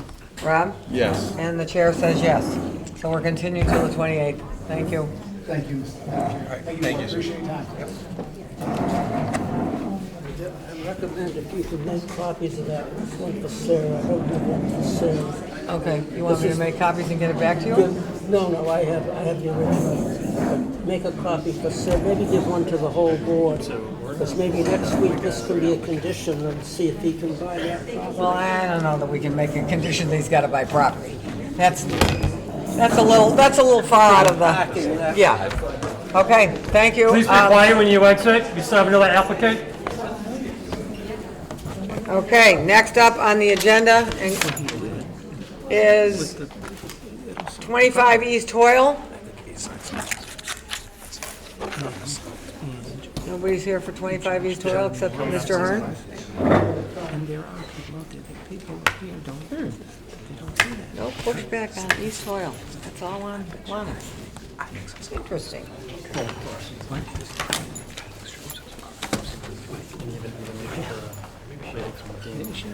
No. Yes, sir. Are you our first? Good evening. Name and address, please, and then we are still open, correct? Morgan Blum, 57 Gatewood Drive, Needham, with Panther Residential Management. I'm here along with Anthony Aiello, representing Panther as the applicant for 25 East Hoyle. Zach Richards from Bowlers handing out some deliverables that were emailed over to Sarah to supplement what we submitted last Wednesday. I think as a refresher to myself and to the board, when we last met, we had gone through the entire project and I think had gotten through the board's commentary and feedback, which we took away that evening two primary, I'll call them concerns or feedback that you wanted to focus on, which were the opposite of what we just heard for an hour or so on parking, and then some feedback on the architectural elevations and sort of appearance of the building in general. So in response to the feedback, we have revised both our site plan and architectural renderings. With regards to the site plan, I will turn it over to Zach Richards from Bowler in a second, but essentially, in a nutshell, what we have done is eliminated 12 of the parking spaces that we had previously, so we've gone from 145 to 133. This is a 132 unit project, so we are still at basically a 1-to-1 ratio, one space per apartment. And then with respect to the sort of savings, I guess, that we achieved by eliminating those parking spaces, we've enhanced and beefed up landscaping, primarily at the front on East Hoyle, to provide a much better buffer with some of our neighbors on East Hoyle who might be here tonight, and also just for visitors and residents. Do you have a percent you've buffed it up to? I know that we've increased it by over 1,000 square feet of raw 1%. sort of landscaping. That was the number I wanted you to say. 1%. You gave us 1%. We went up 1%. You went up 1%. Yes. And then with respect to the architectural style, I think a lot of the feedback was based on just making sure that this building fit in with the surrounding community. And so I think we've added some architectural elements that I hope the board will like. Some bow windows on certain elevations, and some variation in stepping the building in and out so that you can kind of see different contours and it's not just a straight line. So I will. Am I missing something? This is the new one. This is the new one? That is the new one, yep. So these bow windows are new in the front here. And these patios are new, and then there's a second visual of the east elevation that shows the bow windows as well. That'll face the train track. So I've gone over my time limit already, so I'll pass it to Zach Richards. Hold on, I want to ask you one quick question. How does this fit in with what else is going on in the neighborhood? So Jeremy Baldwin from Mogul is the architect. He can Oh, okay. speak to that, as well as right, point yeah. out some other projects in the neighborhood that are consistent with this architectural style. Okay. But we did kind of take a double check and make sure that we were fitting in with some of the larger projects in the neighborhood. Okay. Great, thank you, Morgan. Thank you, members of the board. Again, Zach Richards, I'm a senior project manager with Bowler and licensed professional engineer. I'm gonna keep it brief because Morgan hit on most of my points already, but again, as you alluded to, we increased the landscape by eliminating 12 parking spaces. It's a little over 1,000 square feet of landscape area, which did provide some good opportunity to supplement with some shrubs and trees. Which I apologize for the late delivery, but we were asked to also update the landscape plan when we delivered the updated site plan, so that's what I've hand delivered to you today, as well as the updated fire truck turn exhibits. So Again, yeah, we do have a lot of constraints on the site, and fire truck access was a big one for the town. So we've done our best to supplement the landscaping and kind of eliminate some of that. I think what the board felt was extra parking. But yeah, you know, we are constrained by the shape of the lot and the layout, as well as providing fire access as to the amount of landscaping we are able to provide. Okay. I'll also point out that we've achieved almost double the minimum open space requirement. So again, we feel like we've kind of taken our best step forward, along with all the great stormwater improvements, obviously meeting all the new stormwater standards and reduction in heat island effect as part of the reflective roof. That I think, you know, with this feedback from the board, we've landed at a very good design that really checks all the boxes. So I'm happy to answer more questions from a civil and site perspective, but I want to allow Jeremy some time to talk further about the architecture. Thank you.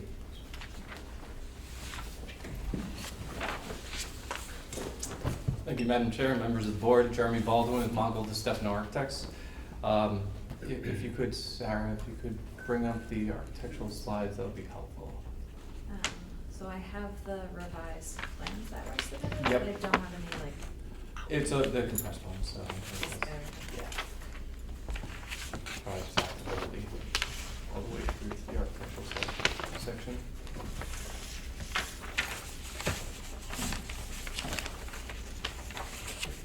That might be the view. What's Oh, up? it's the old one. Sorry.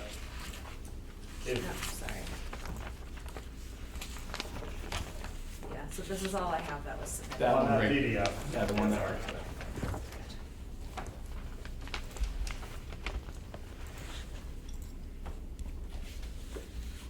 Perfect, yeah, that's it. Just want to first start off by saying this process that's occurring is exactly how it should play out. The projects get better when we get comments from the board members like you addressed a couple of weeks ago. So we took it to heart, went back and looked at our building and how we can address some of those features, especially going back to the bylaw and just to repeat some sections of that bylaw, the developments of more than 100 units should include such articulation measures as changes of plane, varied roof lines, materials and facades, and/or the appearance of varied building types. So that is really what we tried to focus on, understanding that we all have the same geometry of the building, but what we've really tried to articulate is going back to those changes of planes. As Morgan had stated before, we have a modern interpretation of the bow windows. We have more articulation to the ins and outs of some of those zones that were considered stark before, where we've introduced more of the residential balconies. We've eliminated all the Juliet balconies that we had before, and we addressed every single facade on this building all the way around it, and adding more features that hit upon that. As far as varied roof lines as well, We addressed cornices at the tops of the white zones and the blue zones that you see here. We also lightened up the color to really bring forward that more residential feel and take away from that stark contrast, that modern style that we had before. So really just trying to address, and we'll get back into the materials in 1 second. I'm gonna take liberty as the chair. Show me, please, where we have varied roof lines. So each one of these sections does change the parapet heights. So if you look at the blue section compared to the white, we have approximately 1.5 feet of difference in height between those two. So that I'm is sorry, where's blue? If you will, The dark gray on the end? Yeah, Okay. if you scroll up just slightly on this slide, I can speak more This to is the blue? material palette. So Okay.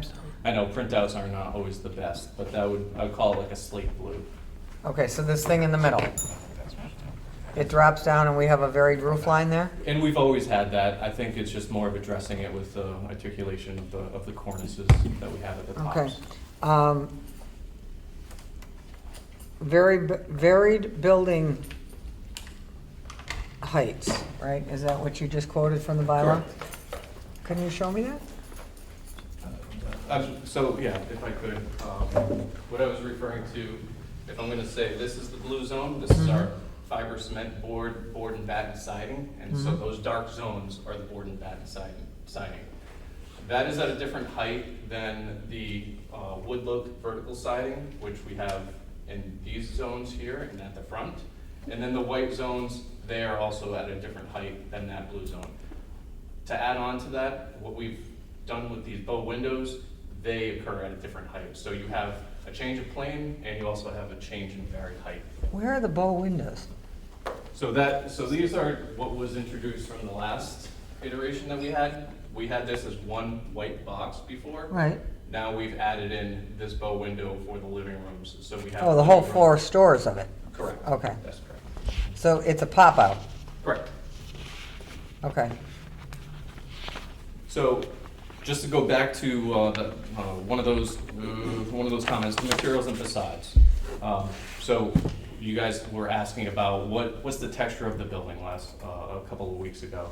So this slide is just showing you that we have the wood look vertical siding, the fiber cement architectural panels, the lap siding, and the board and batten siding. So we're using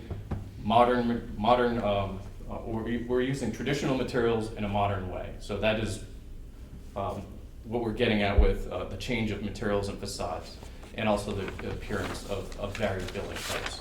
So the appearance of varied building types, we have a building that jogs. You can't see this building straight on at all. I mean, when you go around the building, you're accessing it from the front.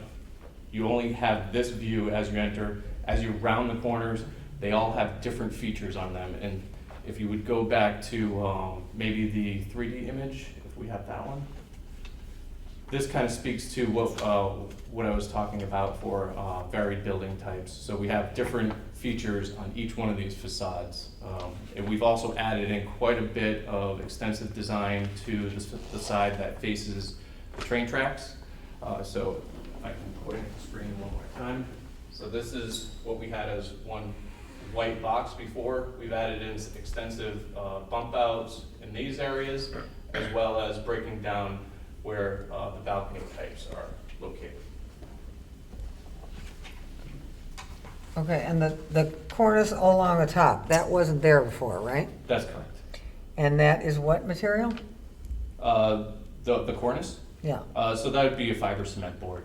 It's going to give articulation to the front. It's going to give shadow line. Is it going to cover up all the stuff on the roof? So they're approximately 3 feet tall. When we've analyzed the height of the mechanical units on this, the mechanical units are actually modeled in this rendering. Right. So you don't actually see them until you're about 500 feet away. 500 feet away? Correct. And you don't have any plans to put like a roof deck up there or anything, right? No. Why not? You don't have any green space downstairs, why don't you put some up top? I'll talk to the green space later. Okay. If we could, just go to the, Oh, he's still gone. Okay. just one more thing with, if you keep going, scrolling down, go all the way to the neighborhood. Right here. So here's our site, 25 East Soil. Right across the street, we have a multifamily development that was recently approved, 259 Lennox. And we have Avalon Norwood and 221 Central Street. Also the Norwood Hospital. So if you go to the next slide. So this is just showing the architectural styles that are in the area. As I talked about, the Lennox Street project on the bottom right corner, that is essentially hop the train tracks. It's right there. If you compare it to our building, there's a lot of similarities with the style. I'd say that we're doing a lot more now compared to that one, where that one is very boxy. It just has some applied balconies on the outside, but not as much. Which one are you talking about? The bottom right corner. Bottom That's right. the one that is directly right across the train tracks. Not constructed yet. Then the Norwood, Right. and then What's the the Norwood one on the Hospital. bottom left? That is the Norwood Hospital project on the bottom left, and that is directly across the street. And then just to point out a couple of the larger multifamily projects, the Crossing and Avalon Norwood, just to speak to the scale and how they were trying to solve things architecturally. But really just showing these as a precedent of, What not to do? well, as far as the, you referred to earlier, how does this fit into the neighborhood? So really just showing you that there are some styles around here that do take a modern flair. So, 155 Lennox is where? Does Avalon, what's the Avalon building? Where is it? It's right there, it's right on the train tracks. Yeah, it's like a half mile from our side, not even. Okay. And the Crossing, and the other two aren't built yet? Crossing's built, yeah. The Crossing's built, the two on the bottom are not built yet? Correct. Well, the hospital's built, just not occupied, but the outside is done, and the bottom building just got approved. Okay. They're not done yet. No, but they were approved. Okay, all right. Okay. Thank you. Do the board want to ask questions? No questions before, I know? Yeah, Okay. I have one. It's probably directed more parts to the engineer. Last time I had asked about an environmental assessment. So has one been done on the soil? Because the adjacent property was, like an oil tank, so the area is contaminated. Right now, there's an asphalt parking lot that's essentially capping. So that's right next door, right there. Has borings been done and soil testing? Not core drills for foundation levels or anything like that, but soil testing. I know we have had geotechnical engineers do preliminary investigation, which involves some boring, some test pits. For foundations. Yeah, I believe foundation design. So I think I remember the question from last time. So we did do a full phase one. There's no findings. Which is just superficial. Did you test any of the soil? The geotech, I'd have to go back and look at the actual data from it to see what they pulled for information. But there was no unsuitables in the geotech, which typically is Unsuitables means contaminants? Yeah, they went down in groundwater, they didn't find anything. So yeah, based on the feedback from them, there's nothing that will preclude us from the stormwater approach we've designed from infiltrating on site. Additionally, I'll point out that we're generally raising grade on site, which may have been covered more at the first hearing, but that's an approach to allow us to get that proper separation to groundwater so we can achieve some of these stormwater standards and meet those regulations.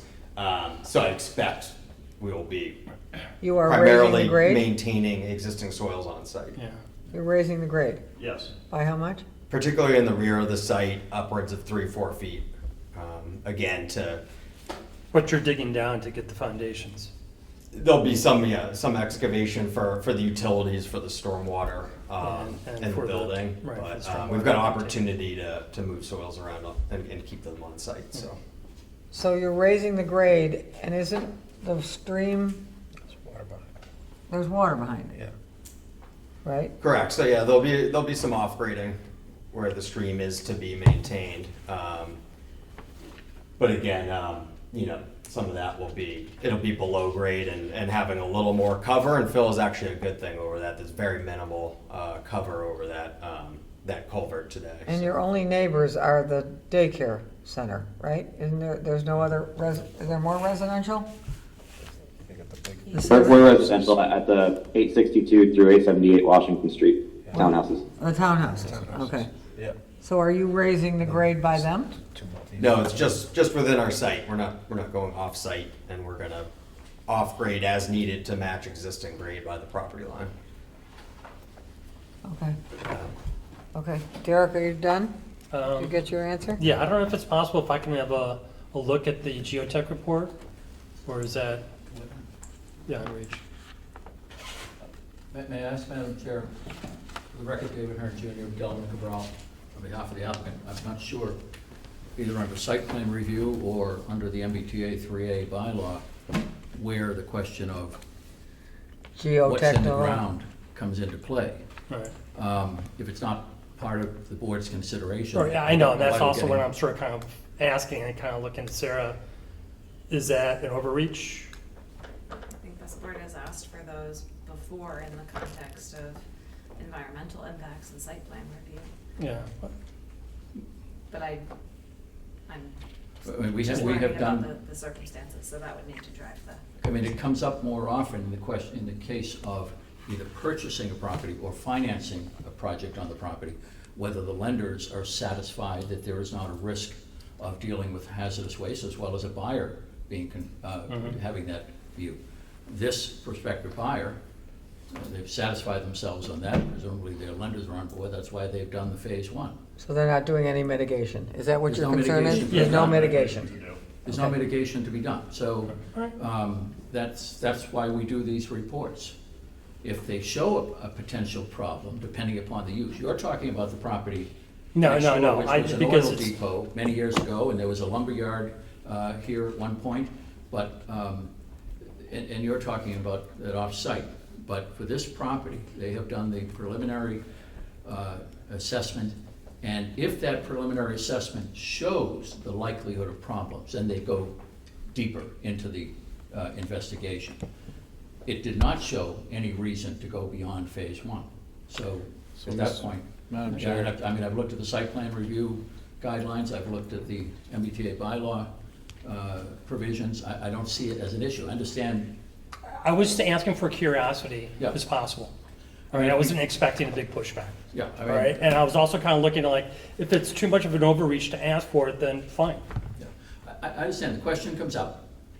We're not ignoring the issue because we've looked at it.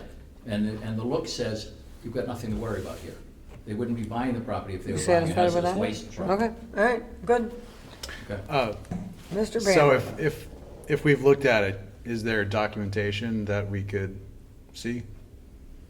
That was Derek's question, wasn't it? Again, That was, I Is that mean, my I'd have comment? to consult with sort of other people back at our office about handing that kind of work product out, as well as with the engineers that did it. It's not material that we typically share publicly. It costs a lot of money, and it's sort of valuable information for a lot of reasons, but I could ask and get the board an answer, I guess. I guess the question would be, to what end would the board be using it? Well, we're just concerned for the town, you know, if you're putting in footings, if you're digging things up, if you're disturbing soil. You know, there's been all kinds of industrial uses in this town forever, and nobody wants to have a bunch of guys in a backhoe in the middle of the night digging up a bunch of green soil and letting it wash downstream into the swale and into the Neponset River. You know, it's just. none of that will be done. I know. Because we will take the normal and necessary steps to control what happens to what's being dug up, whether it's silt fences or anything like that. All that stuff gets done in the ordinary course of responsible Well- construction. My concern was the, what are you calling that in the back, Sarah? The stream, the drainage? And we've dealt with, as board members, we have dealt with these garages, gas stations, capping it, not capping it. But you dig, and that disturbs the soil, and then it ends up a half a mile down the road, and it's now our problem. So I think that's what we're all kind of getting at. If this was a garage or a gas station, or Well, something like that. It was a car repair shop. Yeah, This the, side- the other doctor's there. This side, I don't know, is the car repair shops. Aren't you at the auto? The other side is car repair shops. Auto doctor. Oh, that kind of car repair shop. Yeah. I'm thinking of the railroad car repair. No. I have an issue with that on another case. Yeah, oh, okay, sorry. If No, I it's, may too, as part of, the town feedback and review process, they did ask us to prepare a stormwater pollution prevention plan as part of the site plan review process. That's been prepared and provided. It outlines all of those. Okay, so Mr. erosion Ryan asked for control, that. Sediment control measures that need to be done in and accordance with. did he ask you if you found anything you needed to mitigate there? You gotta show them the borings on the site plan. Okay, you had to show him the borings. So we could call Mr. Ryan and say, you're comfortable with there's no, how far does a boring go? Depends, right? They went down the ground. Can go. Well, how far did you go? I'd have to go back. Was it 100 Okay, feet? so 150? Mr. Ryan's comfortable with, we're not gonna get a lot of hazardous waste running off from whatever was there. We've heard this before, okay? We heard this up at Winsmith, we have heard this before. And then it becomes the town's problem, the taxpayers' problem, because we want you to build your building, we want everything to be good and all that good stuff, and then we have to clean it up down in Mother Brook and all the other streams, and it's our tax dollars that we have to clean it up on. So, again, I think we're all concerned the same way. Is there contamination there? And where's it gonna go? So, I think I'd like to hear from Mr. Ryan. And I'm sure he'll say everything's fine. He did provide a memo to the board on this after his review of. Is it in this package? The stormwater. It was in the first one. Indeed, Mr. Ryan has provided a memo to the board. Mr. Ryan has been at, or his representative has been at the meetings at which we've discussed this project and its effect on things. He has blessed, I believe, the design with respect to what we're digging and what the stormwater provisions will be.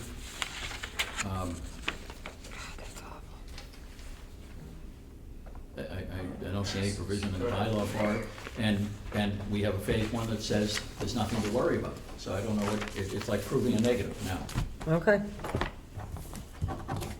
You happy with that? You wanna push? Happy's a strong word. Can you live with that? All right, does Ernie, are you, did he beep in, sir? Yeah, he's still there. Is he waving? He's there. Does he want to get? Okay, there we go. Did you want to ask something, Ernie? No, I'm good. Okay, I'm good. I have no follow-up questions. okay. I do have one more. The stormwater management, you guys did a lot. So I take the train every day. And when we had a big storm the other day, last week, was it? That whole corner right in front of the site and everything, it was like 2-3 inches of water. All right, so how is that gonna, how are we gonna try and like prevent more of that or, correct that? I mean, Sure, I mean, again, there were a lot of problems and issues with that storm. It's and this was something we had rain like Yeah, Wednesday morning. crazy flood warnings, right? I mean, an unbelievable amount in a short period of time. I will say that as part of this project, you look at larger size pipes, right? So you're designing towards those larger storm events. Unfortunately, you can't fix all the problems around you a lot of times. You're not gonna go, upgrade all this, But the we can infrastructure ask. in the street. But what we've been doing is, we look very closely at all of the stormwater that we can control that's on our property, where that's going. We're capturing that before, I believe some of that along our frontage goes out into that street today. So we're now capturing some of the runoff in the area that was contributing to the issue there, capturing it on site, managing that, treating it, infiltrating it, and then outletting it at a very slower controlled volume and Out the and back, rates. not the front. Correct, into the drainage swale, which is where that ultimately goes. So we're kind of increasing the capacity of some of those catch basins in the street and pipes, if you will, and discharging it downstream sooner and at a slower rate after, of course, treating it and managing it as much as we can on site. So we hope to continue to be, part of the solution as part of these developments. And I'm sure Mark has asked, but we're going in, your drainage is going into a substantial pipe out back. Remember, we had this issue with the hospital, it was going into a smaller, and our guy found it, and their guy hadn't found it. So what you're hooking into is, Correct. Very much larger than our infrastructure that's going into it. say that again? The pipe that we're tying into is substantially larger than the pipes That you're using. that we're Okay. tying into, Okay. that we're discharging from. Okay. Joe? You good? I'm fine with it. I have a comment on the drainage it's about 200 pages, one of your reports, about 170. I just noticed, provisions are to be made for adequate disposal of surface runoff so that no flow is conveyed over townways or over land not owned by or controlled by the applicant unless an easement in proper form is obtained permitting such discharge. Response: the proposed project has provided adequate stormwater management infrastructure to ensure no runoff is conveyed over town ways. There is a small section of impervious area that in existing conditions flows over the abutter's pavement before entering the drainage swale to the south of both properties. The proposed conditions will continue this pre-existing condition as the project is constrained by irregular lot shape and existing topography. So the water's bad. It's gonna be a slight improvement, but you're still gonna have water running off onto the neighbor's property. There's a very small sliver where, again, we don't have enough room to feasibly manage it, so it's gonna remain as it operates under existing conditions. But we are improving that. We're grabbing as much as we feasibly can, which isn't uncommon across any development project. It's, it becomes a little, I'll say, onerous and really infeasible to capture some of these very small negligible areas by littering it with area drains, for example, just so you can say you capture everything. So in this case, it's a pre-existing condition we're making better, but there is a small sliver of area that will continue to discharge the way that it does today, function the way it does today. And where is that sliver? Against the condos? Against? I think it's described, it's near the swale, I think to I the believe. south. The south is where the swale is, so. South is back by the daycare. Yes. Yeah, but away from it, it's at the. I don't have a compass in my head. I'm a girl. We don't have compasses in our heads. Okay, so huh? Oh. That doesn't help. Yeah, I know, it's obvious. So, did he answer your question? Yeah, I was just pointing out that there's gonna be surface runoff still going on to the neighbor's property. It sounds like. I don't think it goes off to the neighbor's property, is that, maybe I'm just misunderstanding it. You're talking about in this. I would guess it's our, the abutting property to the east, right? Which it's one big parking lot today, right? We're believe so, raising yeah. grades, we're putting in a development. There's a tiny little bit that, it's still gotta go where it goes today. But we're reducing flows to that abutter. So we're meeting all the stormwater requirements, the Mass Stormwater Handbook, the approach meets meets those standards, so. It's a nuanced, condition, I guess. Just wanted to point that out if anyone else on the board happened to, thank you. Thank you. Can I just ask, I'm sorry, I didn't catch what Mr. Bamber was reading from earlier. Let's see, it looks like, I got a screenshot here, obviously cut off. Page 3 of something, Bowler's East Hoyle Drainage Report. I think it's page 3, item question, or item number 5, with response. I think I find it.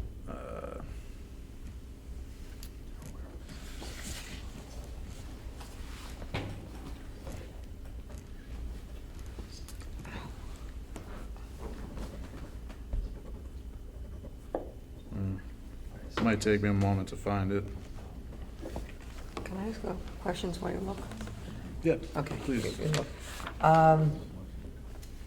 Sarah, is it fair to say that that might be a response to comment letter to the town based on their review? It could be. I apologize. Sorry. On the drainage report? Out on leave for a bit, so, but I imagine it sounds like a response to a comment that I think would have been reviewed. It was 199 pages. No. Many town comments on the drainage. Okay. 100 pages? Okay, well, I'm gonna let Rob look for that. Sorry. Who is the owner of this property? The owner of the property is Brother Realty Properties LLC. Out of? The applicant has the property under contract. Oh, okay, so he's gonna be the owner. Are we gonna have on-site management? We'll have a full leasing / management person there on a daily basis. But not an apartment, not a Whether live-in? they live there or not is typically up to them. We historically, we offer sort of a discount or incentive for folks to live on site, but sometimes we get someone who's interested and sometimes we don't. And where are we putting snow when we plow this, every inch of blacktop that we have here? There's designated snow storage areas on site. And if we can't manage, or if it becomes so abundant, we'll truck off site. Okay, I'm gonna open it to the audience. I know there's nothing we can do about this because you've met the criteria. Ernie's waving his hand. Okay, go Ernie.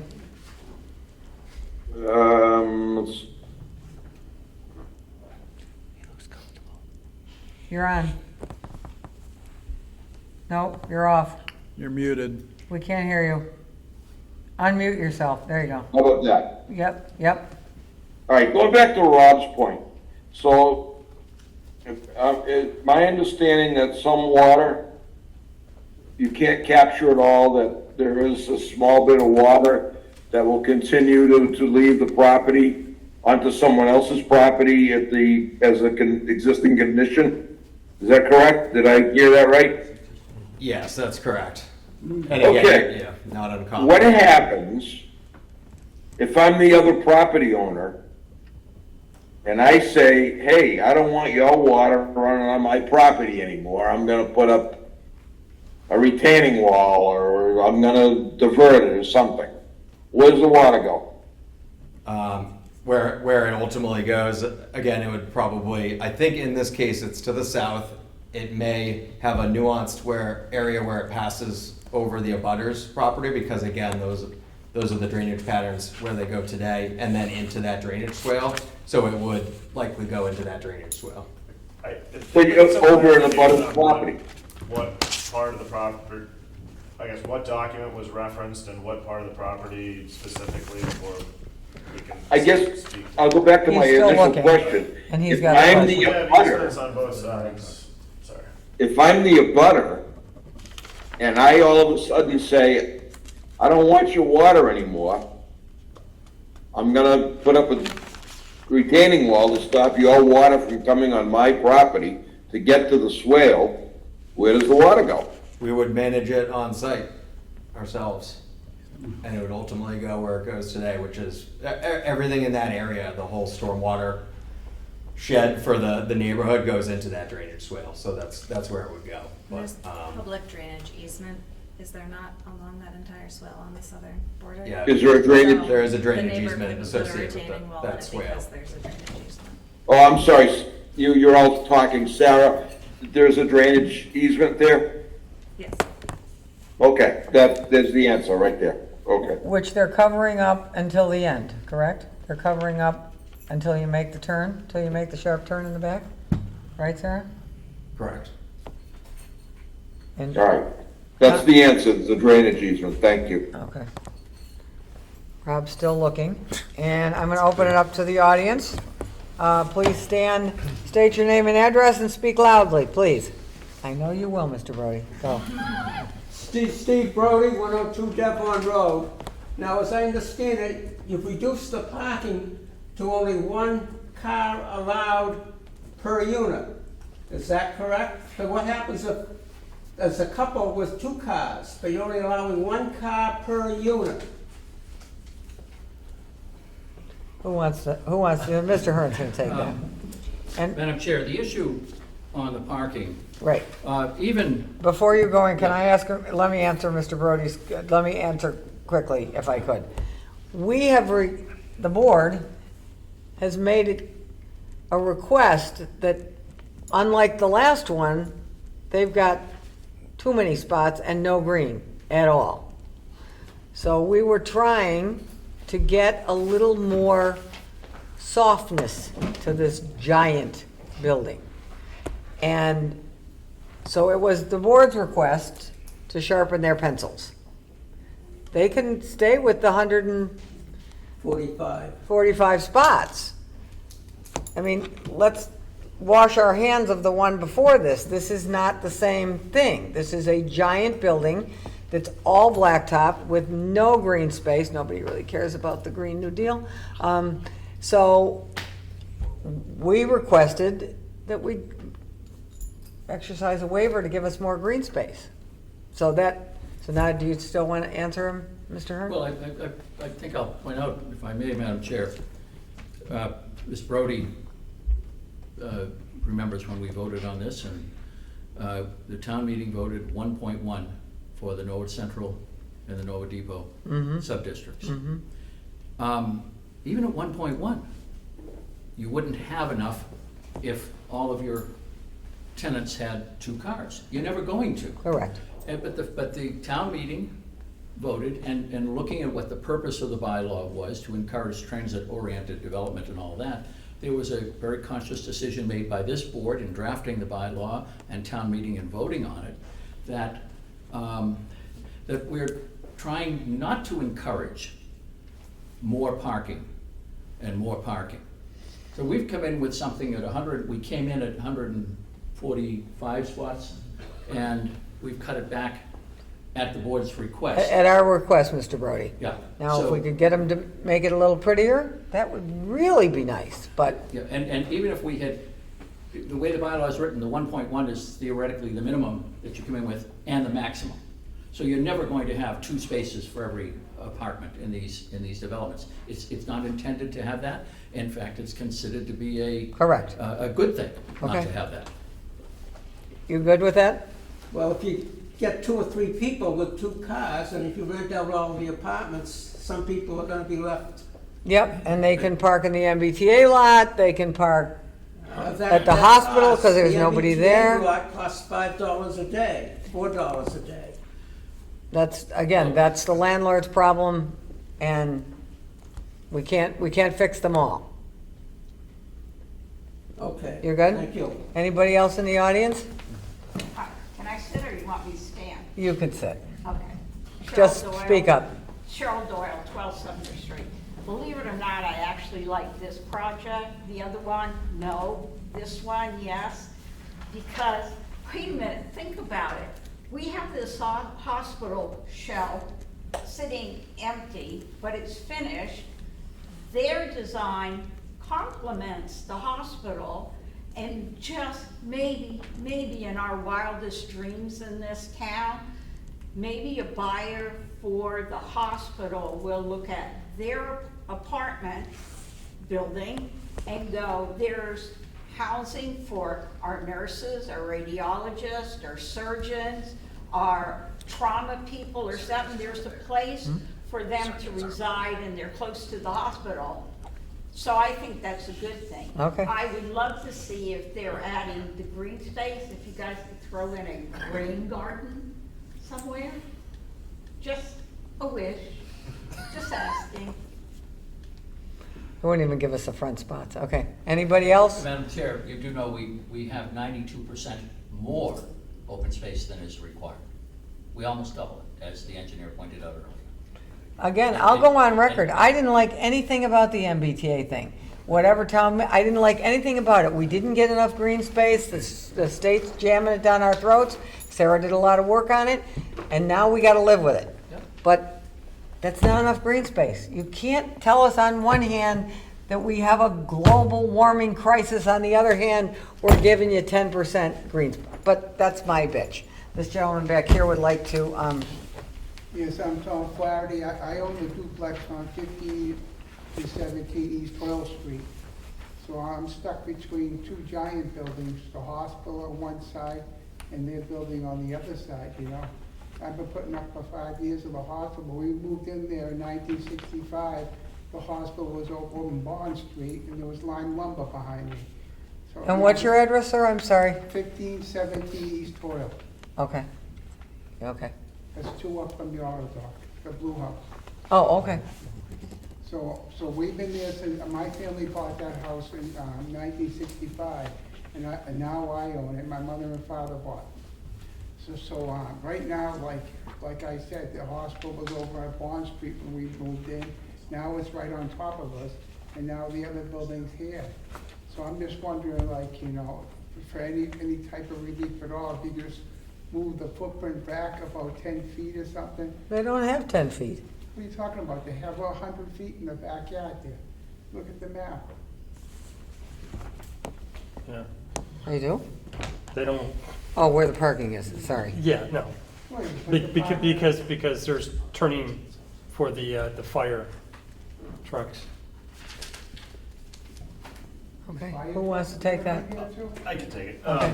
Hi, Mr. Flaherty, Morgan Blum. So after the feedback last session regarding reducing the parking, the principal area that we looked at is right when you turn off East Oil, sort of next to your house.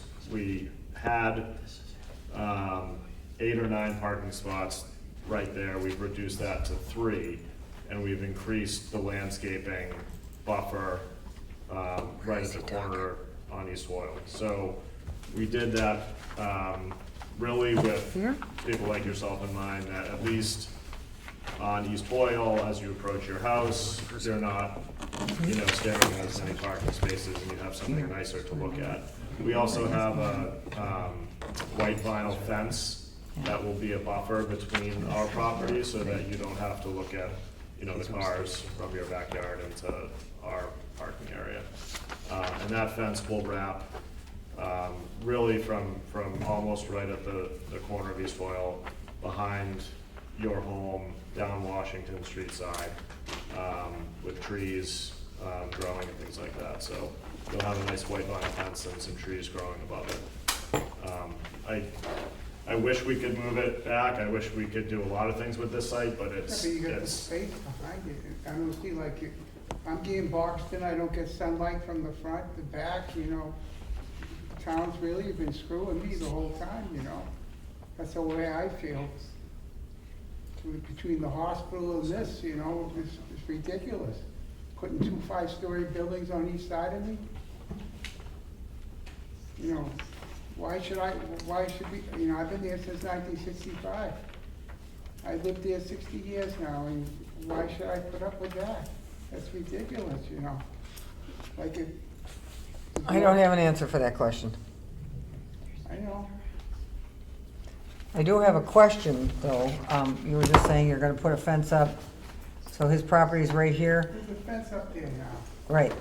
What is the depth of, between the fence and where you're gonna run all the shrubs? Is it, I can't see that. Does that say 10 feet? No. Can you see it? So you're asking about the depth between the fence, which starts. Correct. Runs this way, so this depth? Yep. I believe it varied like 6 feet. I was gonna say 6 feet, I think, minimum. Can we be specific on that? So 6 feet is, you have to have that for anything to grow in it. So 6 feet? Would the landscape plan show that better? As if you won't, if you go down much below 6 feet, everything, it's just not gonna live. That looks like 4 feet to me if that's 20. Sorry. Just. Oh, no, it might be 6. I can't see the number. It might be 6. But I would like to make that, Yeah, and I think. but I'd like to make that specific, because you give them 6 feet so their little feet can grow in something. I understand, and I think typically there's an obligation for us to establish plantings and grass and things like that with the town.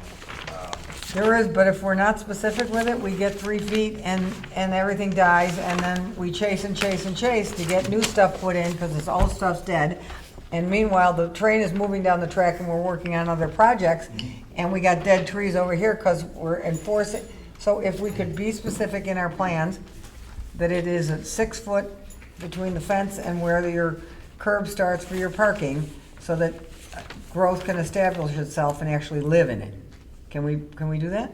I'm pulling that up. If you give me a minute or two, I'll Okay. have it for you shortly. And these 2 little boxes, Sarah, you told me what they were, but I forgot. Transformers? Transformer, but that's our electrical transformers.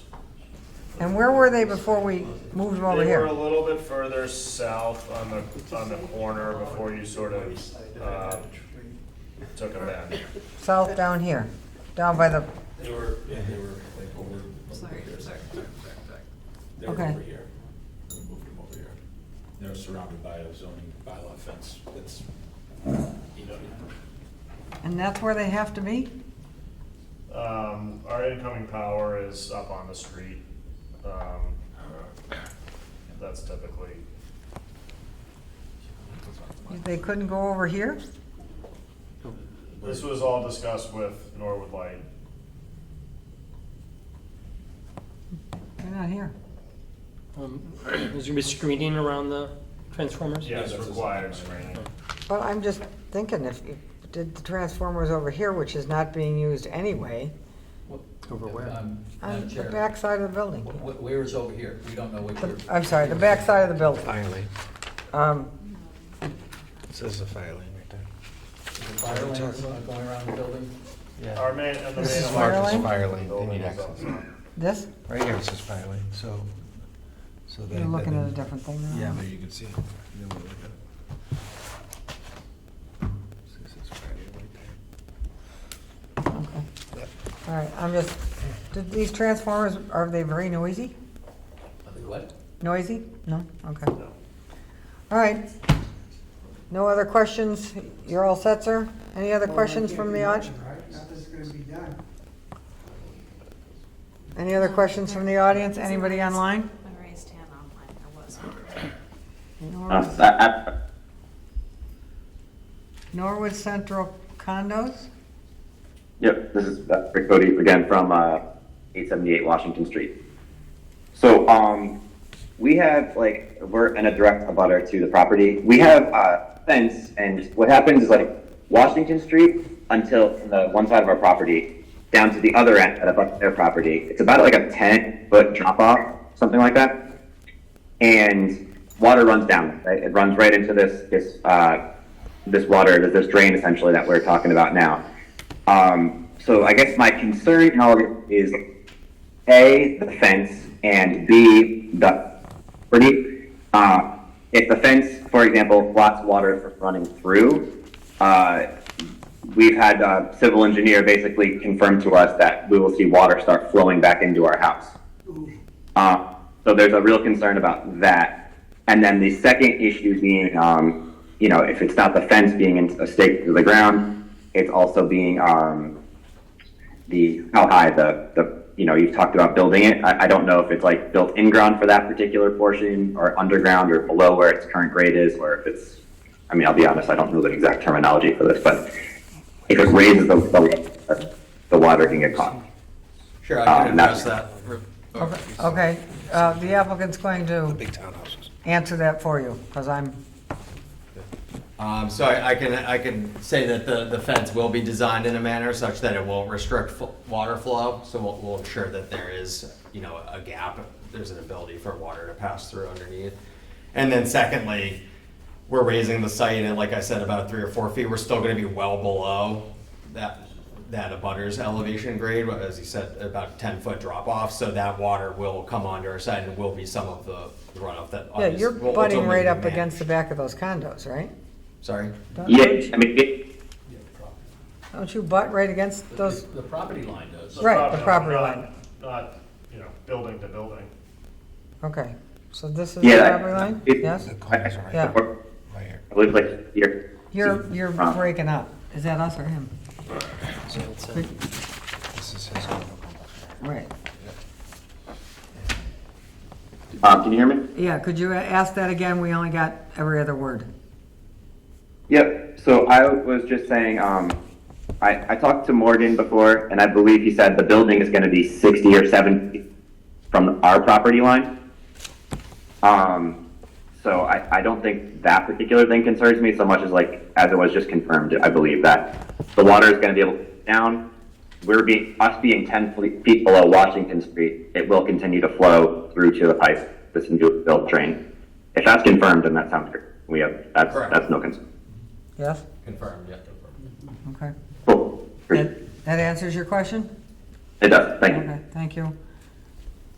And we have, that's it. Chris? Nobody else wants to? Ms. Homewood. Yes? Just a point of information from earlier. It was the 425 East Hoyle drainage report, Bowler. Drainage report for Panther Residential from Bowler, May 30th, revised June 20th. I think it was answered, but page 109. Page 109. 109, number 5, just for a point of reference.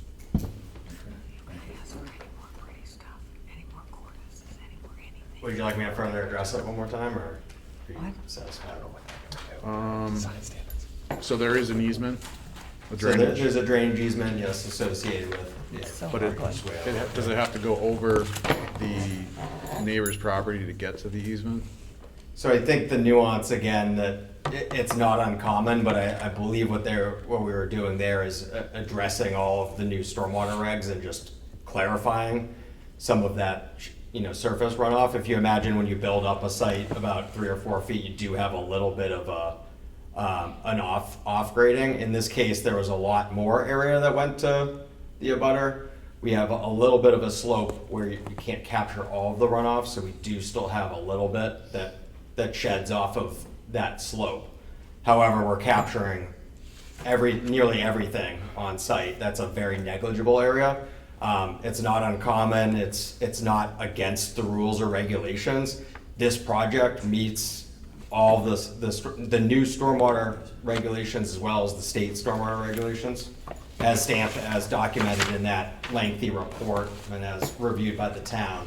That was simply to clarify that it's not uncommon, again, that condition does exist today, and there is a small condition that will continue to exist in the future. However, it ultimately all goes through a drainage swale that's under a drainage easement. I think also, Madam Chair, if I understand this correctly, the existing condition has water going onto the neighbor's property. The proposed condition will have less water going onto the Correct. neighbor's property. So it's an improvement, and we're not required under these rules, we comply with the stormwater handbook, I believe, but we're not required to eliminate existing conditions. We are to do our best to make things better, which we are making. We're reducing the flow that presently goes onto the neighboring property. There's a In separate theory. question. What? In theory. Well, in theory, yeah, tested theories. I mean, everything, I suppose. I know. But the other point is, this is presumably been going on for some years, this condition. And so by now, may have ripened into illegal right anyway. We're not here to argue that, but I'm just saying, we're improving the situation over what presently exists. I understand that, Mr. Hearn. I think what the people that are concerned are that right now they have some conditions going on and they don't have a 6-story building there and they've still got some issues with water, so that's their concern. Well, So 5-story building we're talking about, not 6. 5, sorry. All right. Which property does it flow onto? Norwood Central, The hospital lot. Well, the parking, overflow parking lot. The hospital parking. right, well, this gentleman with Norwood Central, He's talking about water flowing from his property onto ours, coming Yeah. down from Washington Street. That's, Ours, I think. ours it's- is like, Go ahead, Mr. Cody, I'm sorry. we can't. no, I'm saying, ours, which I believe was answered for what it's worth. If it's an improvement over what we have right now, it's a good situation. But ours is coming from Washington Street, so it's flowing down near Rama Center, between Rama Center and, off Washington Street. So that's water coming onto our property. Correct. Okay. You're talking, I think the question that Mr. Bamber raised was whether we have water shedding off of our property onto a neighboring property. And the answer is the neighboring property is the hospital parking lot. Yeah, and I'll clarify, we're further constrained by an access easement that straddles the property line. So technically, by that access easement, we need to maintain their access, we need to keep it at existing grades. Is that the one in the back there that you showed me? Or is there another one? Yes, there's an access easement between the hospital parking Here. lot and our property. This one on is the- a swale. on the east side of our property. This is the easement right And here. then there's a drainage easement, as we all know, running In the from back. East Oil Okay, all the way all down. right. So if there were an objection by that property owner, I think we would have heard it by now. But between the existing access easement and the existing conditions, I Yeah. don't think it's anything that anybody. I know, there's not a lot we can do about it, Mr. Hearn, I get that, but we are just so, the apartment buildings there, it's just so compact. We're trying to, we all know what happened with the hospital, and now we're adding more hot top and more building and more, so I don't think we're adding more hot top. It's already there. This is a paved site. I mean, After a the fashion. entire site is paved. I took Mrs. Stern there on Mystery Drive yesterday. It is a paved site. We are improving the situation, and we're not paving over paradise here. We are taking an existing condition Okay. and making significant All right. improvements on stormwater. Before I close, you have a question? I've lived in Norwood my entire life. That corner is notorious for flooding, and it always has been. Well, the hospital's across the street, we don't even need testimony, for God's sake, it's flooded. No, I Okay. mean, probably 2 or 3 times a year, there's a storm that floods. Oh, name and address, Last I'm week- sorry. I'm sorry, Mary Coughlin, 1 Lennox Street. And Okay.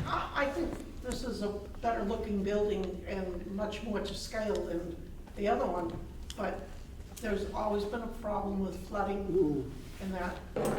The Public Works, I'm sure will, because we hear it on, they'll say, oh, we have to go up to that corner and try and drain it out. Or they'll say to the ambulances, you can't go that way now with the police cars because it's flooding. Maybe this drainage system will improve that. Okay. To date, Well, they're all bobbing their heads, look at how excited they are, look, they're all agreeing. This is, Yes, yes. this is what we're required to do under the state law. I know, Mr. Hearn, I know. I know. That's what we do. Okay. No other questions? Nobody else from the audience?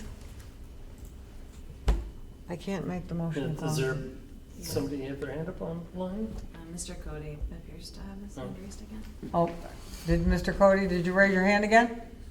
I had just two more things I just wanted to put on the record. I don't know if these are questions that we're going to be able to answer in this context, but first of all, there is just the concern of within the development here of construction, certainly air pollution and such pollution that'll come over here because we have a 1-year-old, and the other concern being the fence and property location, being that we were sold this unit thinking had 10 extra feet of land that appear to be being removed by this plan and survey that they had, and our child's daycare at the playground outside. I know there's talks about this. I know we're like, it seems like we'll be able to, like we're trying to just gather more information about it, but I just wanted to make sure like it wasn't just like, it's not lost on us. Like it's something we have to like consider.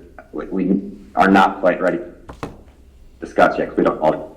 That's not in the board's purview.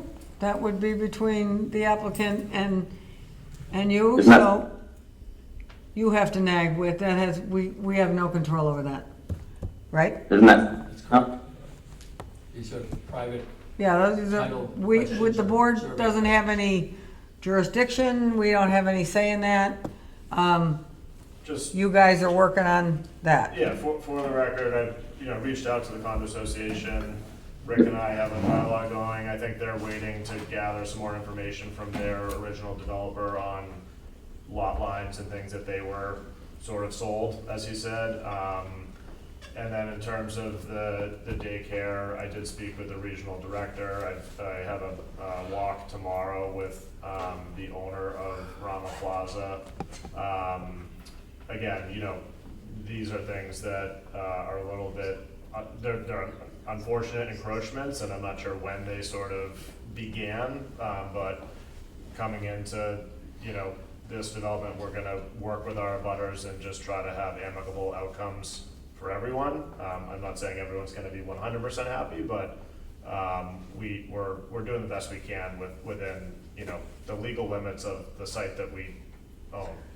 And you surveyed when you bought, I'm assuming. Yeah, we have a stamped Alta survey with, And with boundary did lines. anybody look at that stamp survey? The 'Cause condo we did that. association hasn't produced anything for me to look at or review yet. I think that they're still getting their ducks in a row. And like I said, I'm meeting with the owner of Rama Plaza tomorrow. He also has not produced anything to combat or refute the property line, our property line, so. They didn't do their landscaping either like they were supposed to, so. Yeah, we're getting like what we passed up. We're getting some like just oversight, counseling, whatever, to understand our information. All right, I apologize, but you are intermittent at best, so we're not getting. Oh, good. I'll talk to them separately. Thank you. Okay, so that's Thank you, Rick. your problem that you're working on, okay. What's the pleasure of the board? Close the public hearing? It's a motion? I'll second that motion. Okay, roll call, Ernie? Took a motion to close the public hearing and seconded? Yes. Out there communing with trees. Joe? Yes. Brian? Yes. Rob? Yes. And Debbie Homewood is yes, the public hearing is closed. What is the favor of the board? Is everybody ready to vote? I am. I don't see any issues that would hold us up at this time, but I defer to everyone else to see what they say. I believe that there may be opinions as to the aesthetics involved, and it's a very large building. I don't know if it's, I agree with Joe. I'm not sure there's much wiggle room. I do appreciate the increased green space and the modification. It did appear originally that the entire lot was paved, so it looks like you've done some configuring, and I don't see any reason to delay a vote. I would defer, honestly. I think Defer. Defer, yeah. Are you ready to vote? Check my sticky notes here. Well, are you happy with the aesthetics? No, but there's nothing I can do about it. Has Mark Bryant, I'm sorry, may I? Yes, please. Sarah, is there any outstanding large ticket items from anyone in the town on any of the boards or anything hanging out there that someone? No, in the memo that I provided to you with your packets on Thursday, in the working list of like suggested conditions, I did include that they provide a landscaping plan to show landscaping in the enlarged islands. which they've since provided, but I would still recommend including that just to give us some time to review and make sure that we're all right with it. I don't see any issues with it based on my look at it now. I had also included resolution of requests from the memo from the town engineer on June 12th, which again, I'm fairly confident have all been addressed, but just as an extra layer of coverage to make sure that, all of that is finalized. I did provide all of the updated plans to the town engineer, and heard from him as recently as this morning that he had no other comments for the board. Thank you. From who, Mark? Yeah, I'm curious if Ernie. Yeah, Ernie, are you ready to vote? I could vote tonight if everyone else wants to. If somebody doesn't want to vote, we should wait, let that person have the opportunity to make up his mind. But I could vote tonight.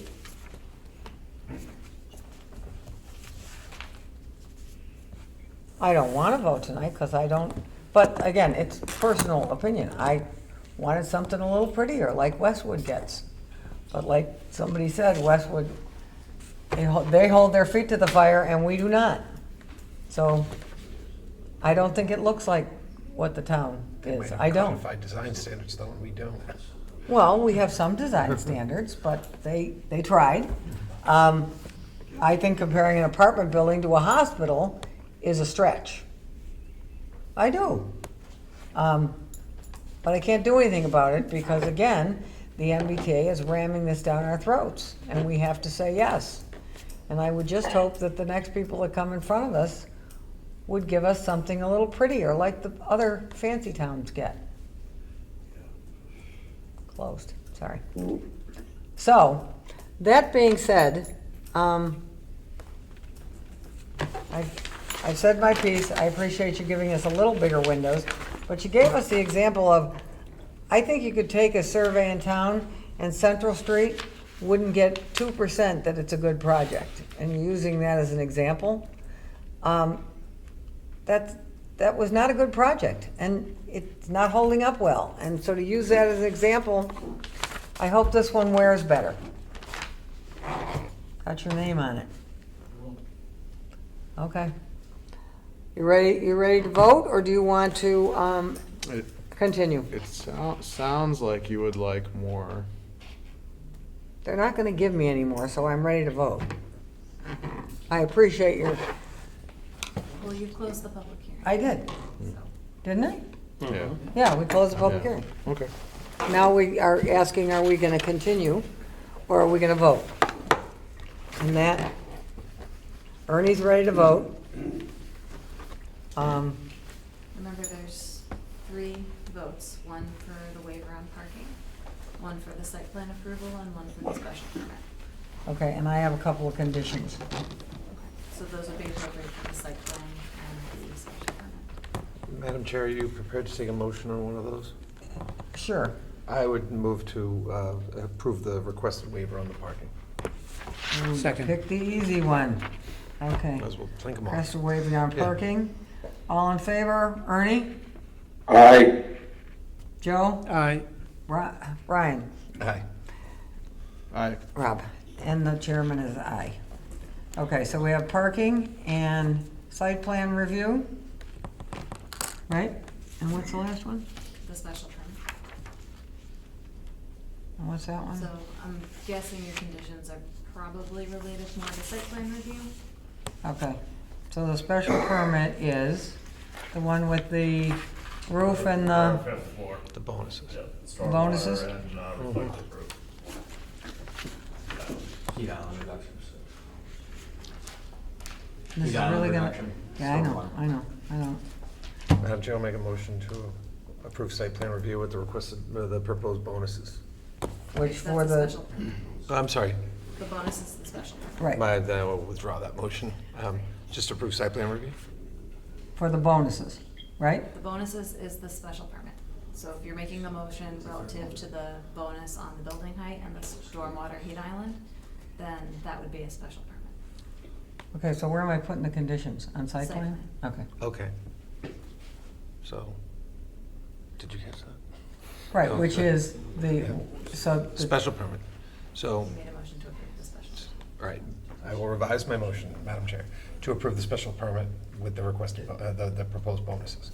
Okay, which is Second. the second, which for everybody, that's the stormwater and the white reflective paint on the roof, right? Special permit.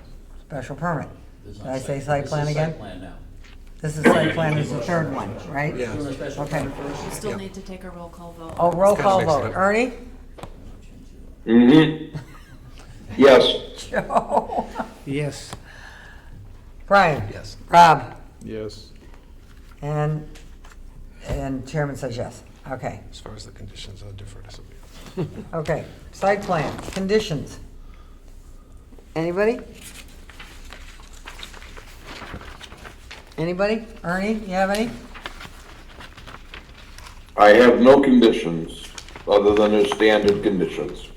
Okay, I have a couple. Anybody else before I would like. He's got a motion with no, but you, No, I don't think you made a motion. No, he didn't make a Okay, motion you yet, want him to because add I would something? like to make a couple conditions. That the perimeter plantings between the fence and where the parking starts, you all with me? Is 6 feet, all the way around. So that the trees have a place to live. Okay? That's a condition. The other, we don't have something in the regular conditions like noise and all that. Do we have the mice thing in there? You can add a condition that rodent mitigation be discussed at the pre-construction meeting. Okay, that's a condition. Rodent, I said, you know. A rodent mitigation rodent plan one, of needs course, to be absolutely. discussed at the pre-construction meeting. send them over to the hospital, they're not doing anything over there anyway. Okay, so rodent mitigation, when you start digging, Standard practice. okay, but it's not in our usual thing, right, Sarah? We I got, think it's usually a thing that they discuss in the pre-construction meeting anyway, but this will make sure that it's enforceable under. okay. Can we just say per standard practice, per standard construction practice, is that what you're thinking, Sarah? Or the members? That's up to Because you. they all ran from the hospital, you know, I mean, they're all getting pushed out to somewhere, so you push them into the next parking lot. I'm just trying to, I'm not trying to testify, I'm just trying to make sure that when you draft a condition, we understand what the condition is. Above and beyond the standard in the thing, we want rodent mitigation around your perimeter, so that they're not running into the condos over there and this gentleman's house. They'll run in, they're gonna go someplace. What don't you like about this?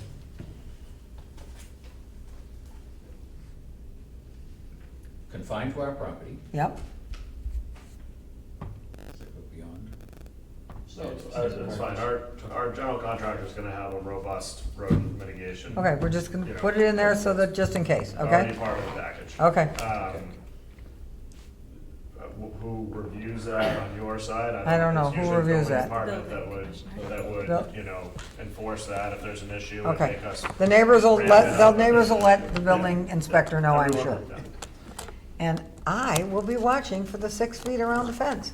So can we just clarify that, because our property line and buffers around on all sides is not exactly the same. We have white vinyl fencing running a considerable length down the west side, but on the east side.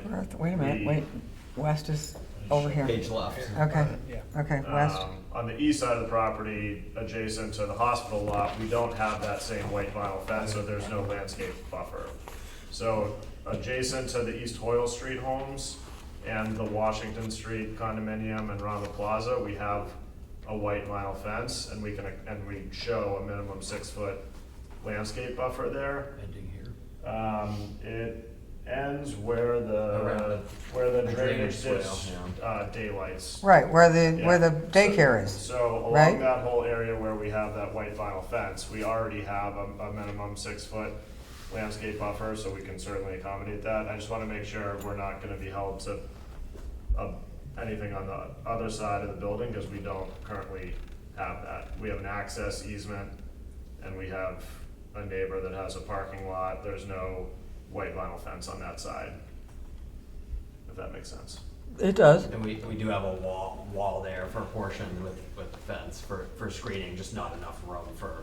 the Right, you're not 6-foot landscaping against the parking lot. Correct. Right where the drainage, What does the back of the building look like back there?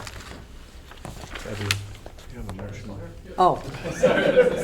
Okay, I have a motion. I'm not sure if So we those have- are my two conditions. So if that, I would suggest that if the plan already shows that buffer at the dimension you're requesting, then the condition would be redundant. Because you're I under- conditioning your approval on a specific plan by which no deviations can be made without returning to the board. Would it be harmful to be redundant?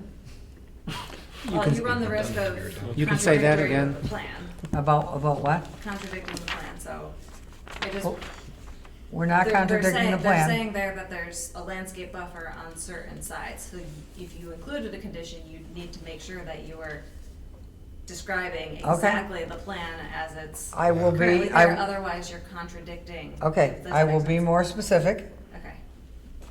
The currently as it sits, again, we've been here before, that is 6 feet is a really tiny little space when you're doing all this construction. So I'd like to be redundant and say where it runs along the property, not on the east side, on the west side where you've already got it in your plans, on your thing, that you stay with a 6-foot buffer and then the fence.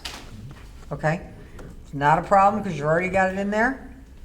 Do you have the landscape plan in front of you? Yep. It's L101? This thing with the red and green on it? L101, no, L101. Okay, yep, well, that's what I've been drawing on, yes, So can I look at where you think it should end? yep, This one, I believe the buffer's. 5 more minutes. I know, wait, I know you all think I'm belaboring this, the problem is I've been here before. Where does it end? At your fence ends here.